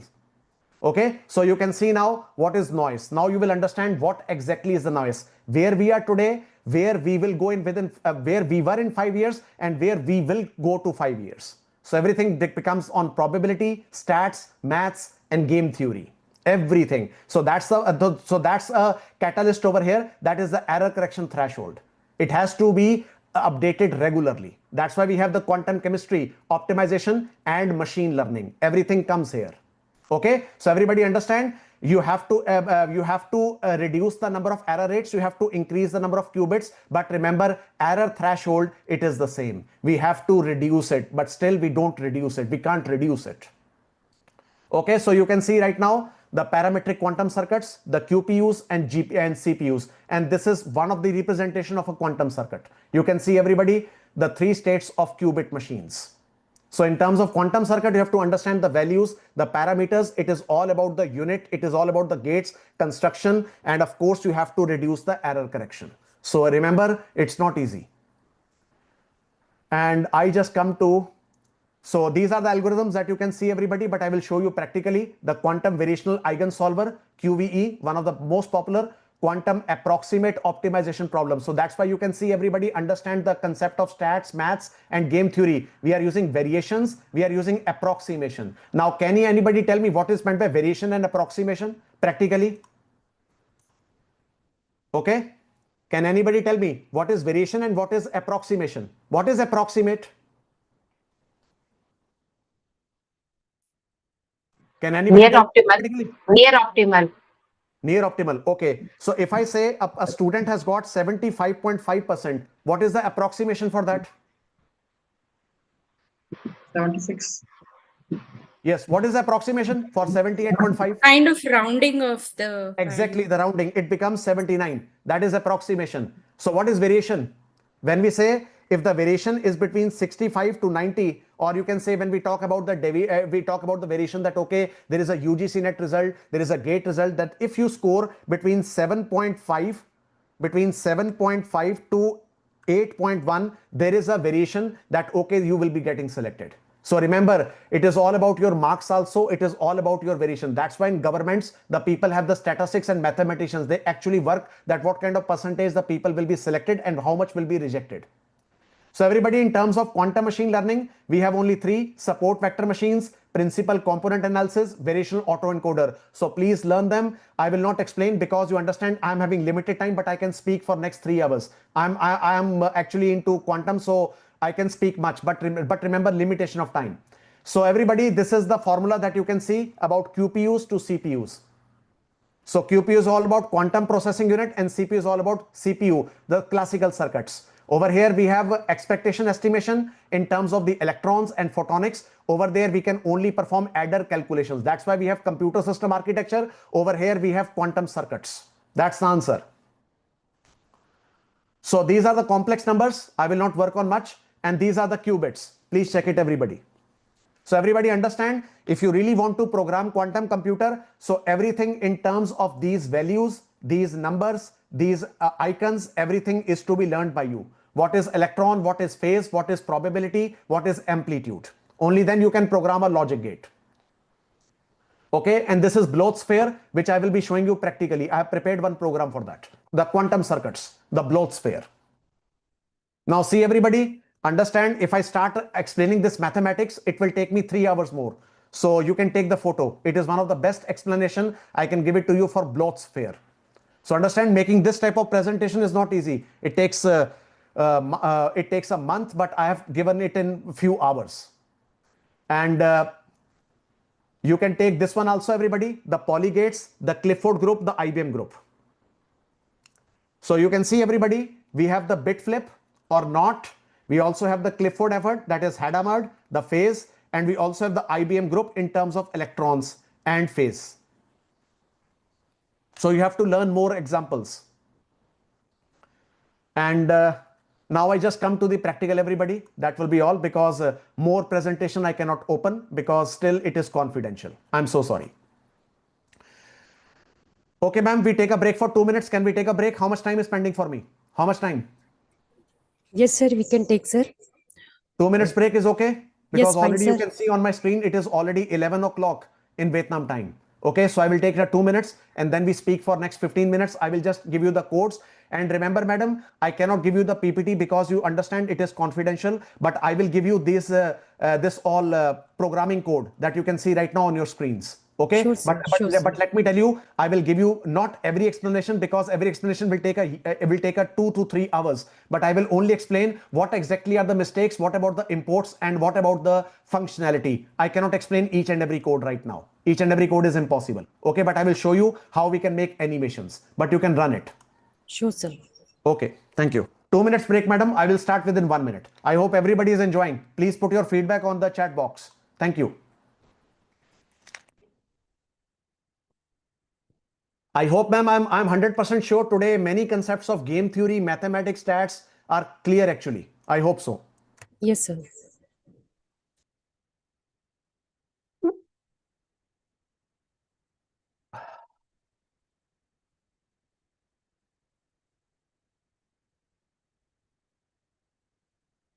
One minute break, everybody. I will start in 1 minute. Yeah, I request the participants to give your feedback in chat window also. This is pure quantum, madam. What I'm talking today. Pure quantum, highly quantum. And I'm not diverting with the subject. I'm working only on quantum. Okay, everybody. Meanwhile, you give the feedback. Please open this website on your computers. Please open this website. Thank you.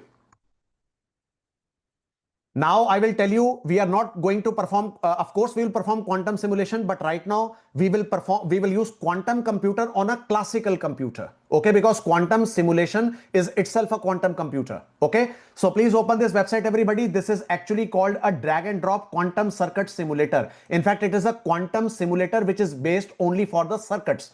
So everybody, if you go to this one, and of course, I start from the later, you can see Bell inequality test, which I've already told you the number of states, super dense coding, symmetry breaking, quantum Fourier transform. I hope everybody knows about Fourier transformation. So click on quantum Fourier transform, everybody. You can see you can see that everything is working on a circuit, the Fourier transformations. And you can see the amplitude, you can see the variation, the magnitude, the variables, everything.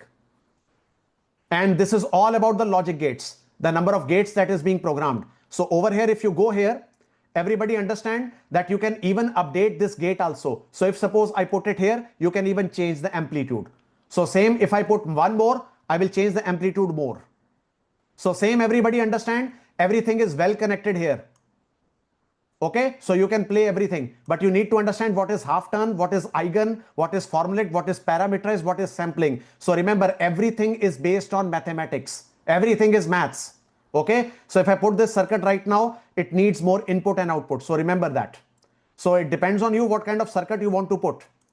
Okay, please check it, everybody. So same, I can clear the circuit. You can even make your own circuit. Like if I put over here, I can put a Z sweep. I can put this one circuit. I can put a swimming wave, and you can see I can calculate the amplitude and variations.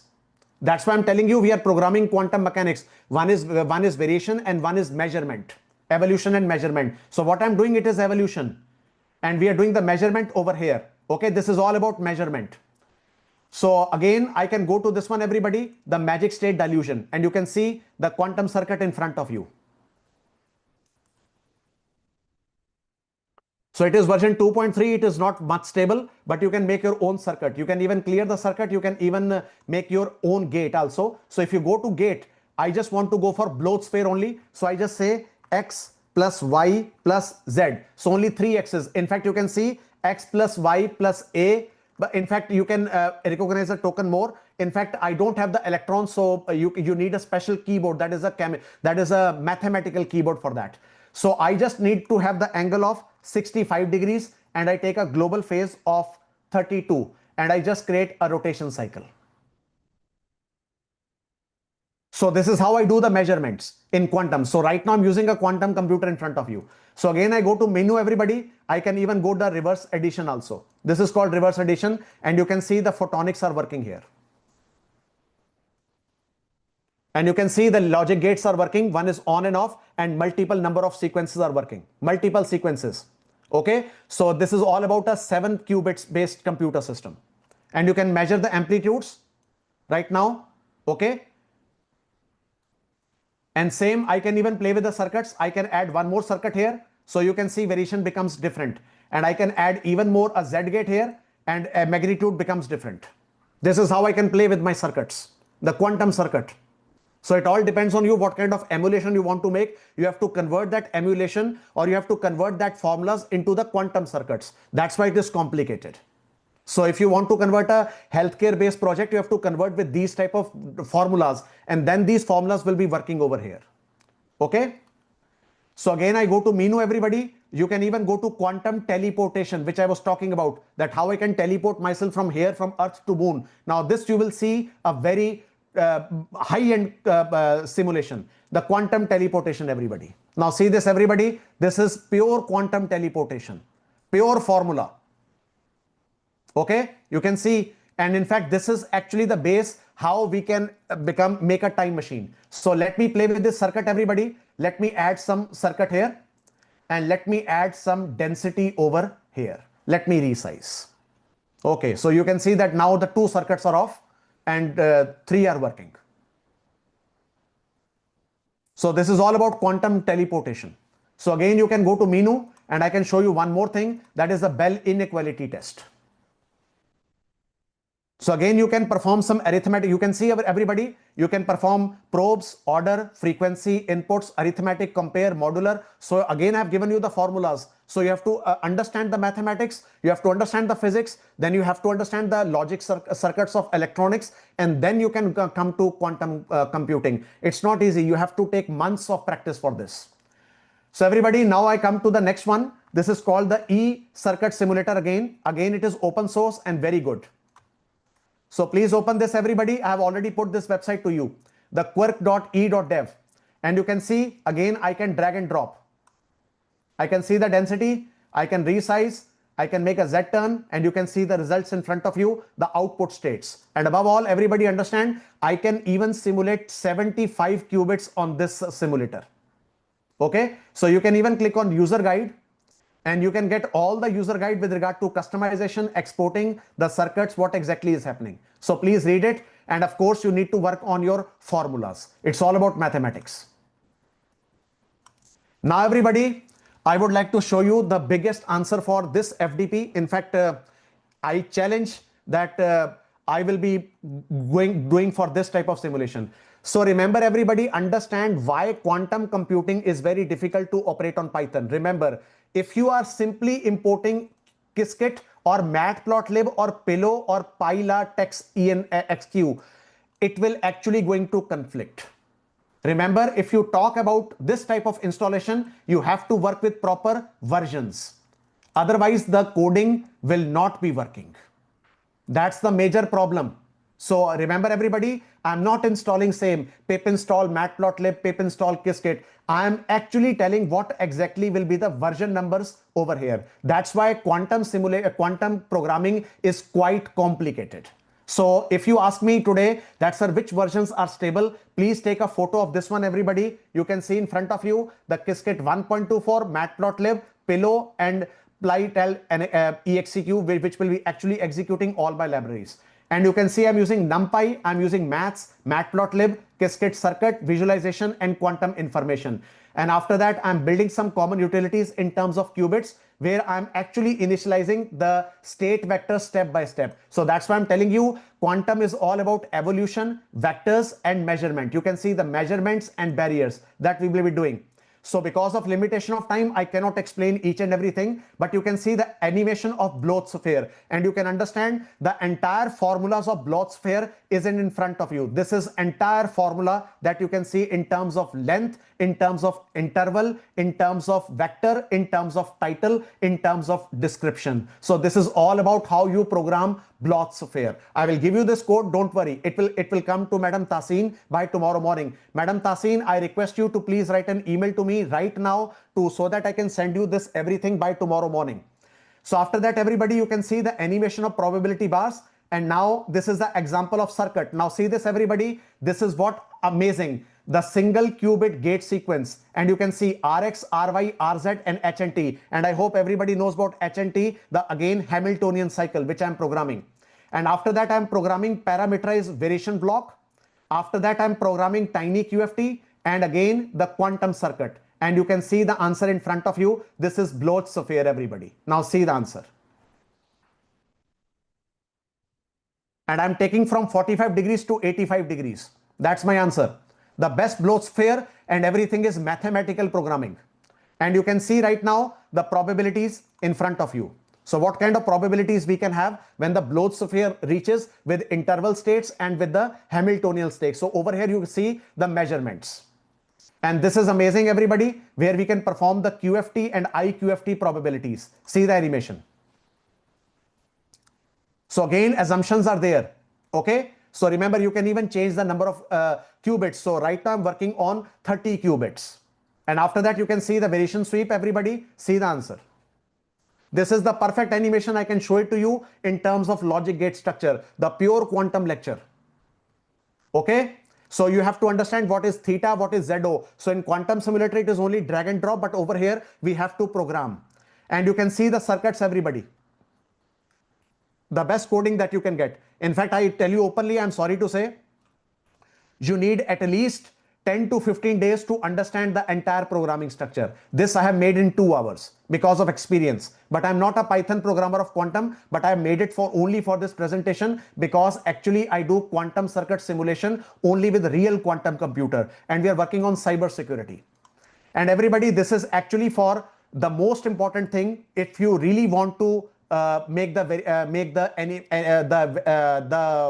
algorithms for quantum. Now see this, everybody. Please take the photo how I am installing the packages. You can see again the Qiskit version 1.2, the Qiskit 0.17.1, and Matplotlib 3.8 and less than 3.9. And you can see how I have to critically combine the version numbers. That's the reason, everybody, that you will face problems in importing, because versions have conflicts. You are not able to program and import. And you can see the animation right now in terms of VQE energy convergence, which you were all asking about me. So you can see the energy convergence based animation. And you can see my iteration, my Aspen code, E code. So this is the perfect demonstration I'm doing in terms of 6 qubits. And you can see my final energy, which I've calculated. It is 1.794. Okay, but again, you have to go for machine learning algorithm. You can improve the energy.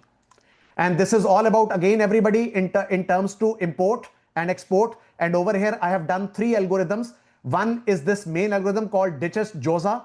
And second algorithm, you can see the animation in front of you. And second animation I have created is Simon's algorithm, not the Shor algorithm today, because Shor algorithm, again, the problem is, what is the sucking problem is that the versions are not compatible. Still, I can program Shor, but when we import certain things, it will make a conflict. The problem is here. This is the bloody problem, everybody. This is the problem. So remember, when you are programming quantum computing, don't go for only pip install NumPy or Qiskit. It will actually blast your code. Nobody can fix it. You have to go for the version numbers properly. Okay. And you can see in this version, I just took the Qiskit, which is greater than and equal to version 1.2. That's my answer. Only limitations. Okay. And this is the answer for your Simon. I show you the simulation right now. That's my answer. I will give you the code. Rest you can see the code, everybody. And this is the quantum phase estimation, one of the complicated codes in the whole planet for quantum simulation. And you can see this is the animation in front of you. Finally, I have made it stable. And it took me 3 hours to program these codes. Remember everybody, quantum computing is very difficult. So you have to program one by one. Okay, but I cannot explain the code because we have limitation of time. Already it is 11:07 over here. Already the time is over. But remember, this is the main part that I wanted to show. And above all, everybody, you have to go for this package, the AER. It is actually the package where all your things will be imported in terms of Qiskit and quantum circuit, and of course in terms of the sparse arrays. And after that, you have to see the backend and the state vector. So all your vectors are in this package, the AER package. Remember. But otherwise, in the future, if I get the chance, I can tell you more about the coding, but coding is very vast. So that will be all from my side. Thank you so much, everybody. Hope you have all enjoyed. Yes, sir. Thank you so much, sir. Because the pure quantum I can base, and this is the best quantum because I understand. Now you will understand that quantum computing is not easy. And in fact, it takes you lots of time. You have to understand the maths, the physics, the formulas, and then you have to convert it to Python, and then you have to simulate. And again, the problem is that you have to keep very sure of your toolbox's versions. If you keep simple pip install NumPy, pip install Qiskit, it was going to blast. It will not work. So Tasin ma'am, that was my answer to you, that you were telling me that, sir, I'm not able to do the programming code. I'm not able to import. The errors were coming because you have to be specific in the version numbers. You understand, madam? And you can understand that the Python code that you have seen today, nobody uses the version numbers. We all just say pip install, pip import, and everything. Over there, we have to import the version and even the headers. After that, the quantum circuit will work. Otherwise, quantum circuit will not work. Remember that. So coding is not easy. So you can understand, madam, if I only want to explain the code, I need 5 hours for that. In fact, if a code is made in 3-5 hours, how can I explain in 20 or 30 minutes? It is not possible. Correct, sir. Correct, sir. Yeah. So, sir, so participants, you are requested to enable your video, and in between, if you have any question, you can put in chat. Yeah, I will take a questions for 5 minutes. But madam, please write an email to me after the session that, sir, please send us the 2 Python files that you have programmed. I will send you the Python files. And remember, everybody understand. And yes, one more thing, madam, I would like to share. Everybody understand, have a clear look from my side. Please look at me and please understand. Don't program any coding of quantum on Anaconda on your computer because it is not stable. So please program only on Google Colab. That's all. And if you want that, sir, I want to generate some coding of quantum computer from the LLM models, then there is only one model that is okay. That is the Grok model. Don't use ChatGPT, don't use GLM, don't use your Gemini. Only Grok model is giving little bit stable code, but you have to write that code because remember, the ChatGPT models will only say, okay, sir, import pip install Qiskit, pip install that one. But if you see, if I'm doing my research, now I am able to crack that why the code is not stable because you have to go with version numbers. Version numbers. Yes, that's the answer, madam. Now you understand that even after the version numbers, you have to go for the specific imports. Otherwise, the package will have the conflicts. So Anaconda is not possible. Now you understand, madam, research is not easy for quantum. It's not easy. Very difficult. Thank you, sir. Thank you so much for this wonderful session, sir. This is the best I can say, the coding I can give it to you. Best of the best. Thank you very much, sir. So if there is any question from any participant, you can ask. Any question you can ask for 5 minutes, no problem. But madam, write an email. I will share the coding to you. Sir, I have given you email. Yeah, please. And madam, again, I repeat, you have to, because these codes are very flexible. So you have to play with the codes. You have to play with the numbers. You have to play with the circuits. Okay. So right now, in terms of the Emiltate quantum computer based simulation that we have done with the state of the art algorithm. So all the algorithms are available. In fact, right now, madam, you will be shocked to know that in terms of Shore and Groover, we can program that. But when we program them, the problem is the conflicting structure of the versions. Yes, sir. Yeah, so that's why, madam, this coding is very complicated. Very complicated. So yes, quantum teleportation, you can see the quantum circuit. So quantum teleportation algorithm is not possible. It is only with quantum circuit only. You have to program the algorithms. And in fact, I have not given you the quantum machine learning algorithm because when we go for the support vector machine and that is called your simulated annealing, again, the problem happens with NumPy and Matplotlib. They can't able to make the blots affair because you have to program the blots affair also. Okay, ma'am. Tasin, ma'am. I Yes, hope you have given me that question that, sir, I was not able to do that thing and we got the errors. Now you understand what was the real reason for the correct, errors. sir. I understood, sir.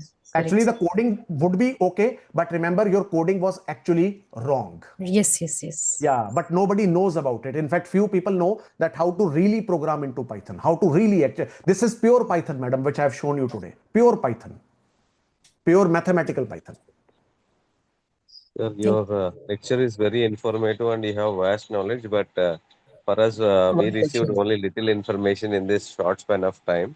Sir, understand quantum. I am doing research in quantum from last 6 years, and you have to understand the mathematics, the circuits, the formulas. It's not one day game, sir. How can you say that 6 years of my research I can support in 90 minutes? Is it possible? Yes, It's not. yes, yes. In fact, if you see this coding, I was telling Miss Tasin that, madam, it will take me three hours to program. In fact, the coding that you have seen, these two, the collab sheets, it has took me 5 hours to program the code. So can I explain the code in 20 minutes? No, it's not possible. It's not possible. It's not possible. Anand sir, my question, can we compute brain circuits? Sir, it is actually confidential, but if you want to ask me one answer for this, I will not say you yes, I will not say you no, but the answer is that with assumptions, you can even go for brain mapping algorithm. Now understand what is brain mapping algorithm. The quantum annealing. Now imagine, sir. Now see this. Now understand. Our brain is a neural network. Okay. So if I pinch you here, it means I feel some pain because there is some string of actions that happens and it gives the brain that, okay, there is some pain or there is some activity going on and I have to make sure that the pain happens or sensation happens. So it is also like a quantum state that I'm in a state of pain. I'm in a state of COVID. I'm in a state of what? So that type of quantum circuit is also like a brain computing circuit. Actually, our brain is a quantum neural network, actually. Sir, excuse me. Hello, excuse me. Do you think that I'm winding up the session? No, I'm here one by one, please. One by one. Please don't fight, one by one. Yes. Madam, please be clear. I'm not able to hear you. Please be clear. One by one. Anybody has any question, please put in chat window or you can unmute and you can just ask the question. There is a good question by Ms. Sangeeta. How to identify that our version could be wrong? So the answer is that if you import and if you put the version numbers, the first answer will be that if you run that thing and if there is any conflicting error, which means you have to change the version. And if the versions are still okay, if you go for the imports and if there is any error in the import, you will automatically, you have to tune up the version numbers. So remember, madam, importing of these version number is itself like a conflicting interest. I can say that it's a brain mapping exercise.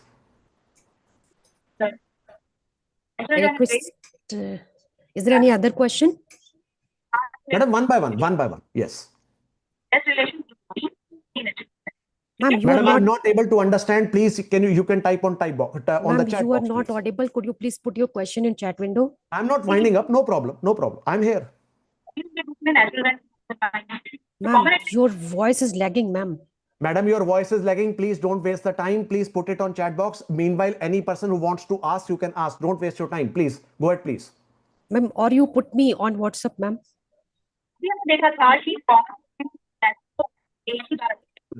Ma'am, you are not audible, ma'am. Sir, I will take her question. I will ask you, sir, and I will reply to her. No problem. If there is any other question, if someone want to ask. So now everybody understand how it's called the brain mapping algorithm. It's a quantum. In fact, our brain is also quantum. I request the participants to please turn on your video. We have to take some pics.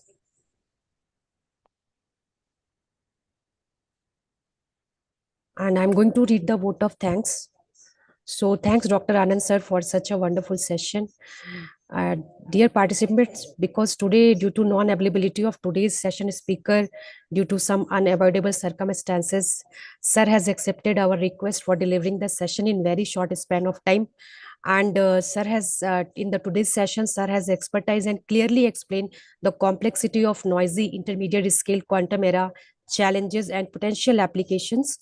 And sir, you have also shed light on current state of quantum computing, but also the road ahead, inspiring us that we should stay curious and engaged for this cutting edge field.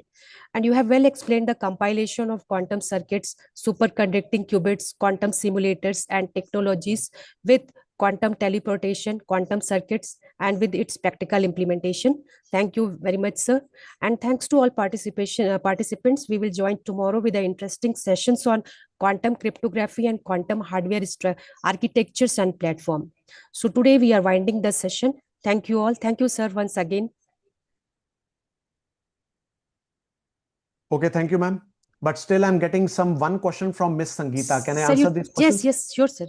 Okay, so there are two questions I will answer from Gayatri and from Miss Sangeeta. Okay, so first question I will answer from Miss Sangeeta.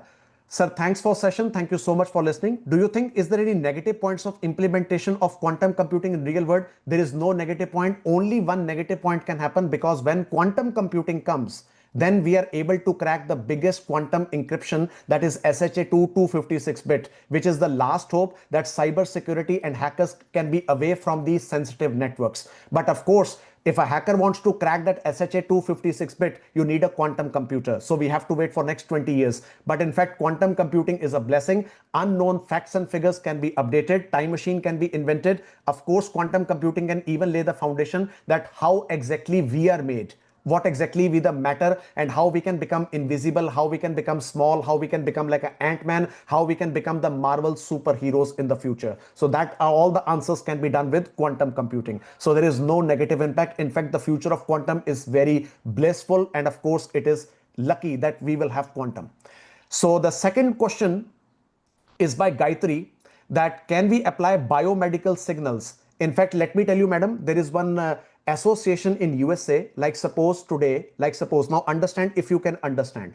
Suppose if I'm a patient of diabetes and I take some drug, because everybody is different. I'm different, you are different, Dr. Ajanta is different. So maybe I can be okay, but Dr. Ajanta can face vomiting, or maybe some swelling, maybe some bleeding or something like that. So actually they are making some, you can say, a biomedical technology with quantum, that they will make a real human being and they will have the proper DNAs. They will even clone you, and how this medicine will react on you. So that is what you can say in terms of biomedical technology and drug discovery. This is happening. One company is doing. In fact, they are even simulating the complete human body with quantum computer. That's a quantum human significance. That is called QHS. So you can see the Nature paper. In fact, I will not tell you how I'm associated with that. It is conflict of interest. So, but I'm really working in that direction, that how we can make the answer to two parts of the body. One is called brain tumor, and second is actually how we can say, in fact, it's a very bold answer to you. I'm sorry if anybody minds,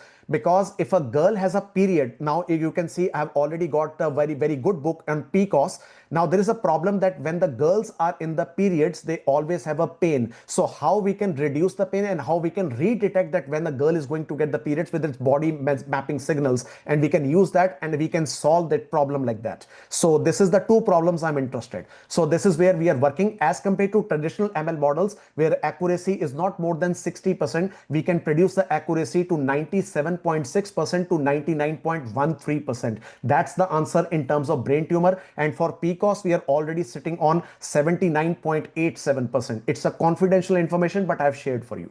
Okay. So the last question for today will be from Harshlata. How could be the social problems that QC can address? The only answer is the two problems right now is the fake news that we can address. And second is how to actually give the right information to the right person and to still maintain the privacy on social networks. That's my answer. Because maintaining privacy with your interest is a quite complicated problem. That's we have to solve.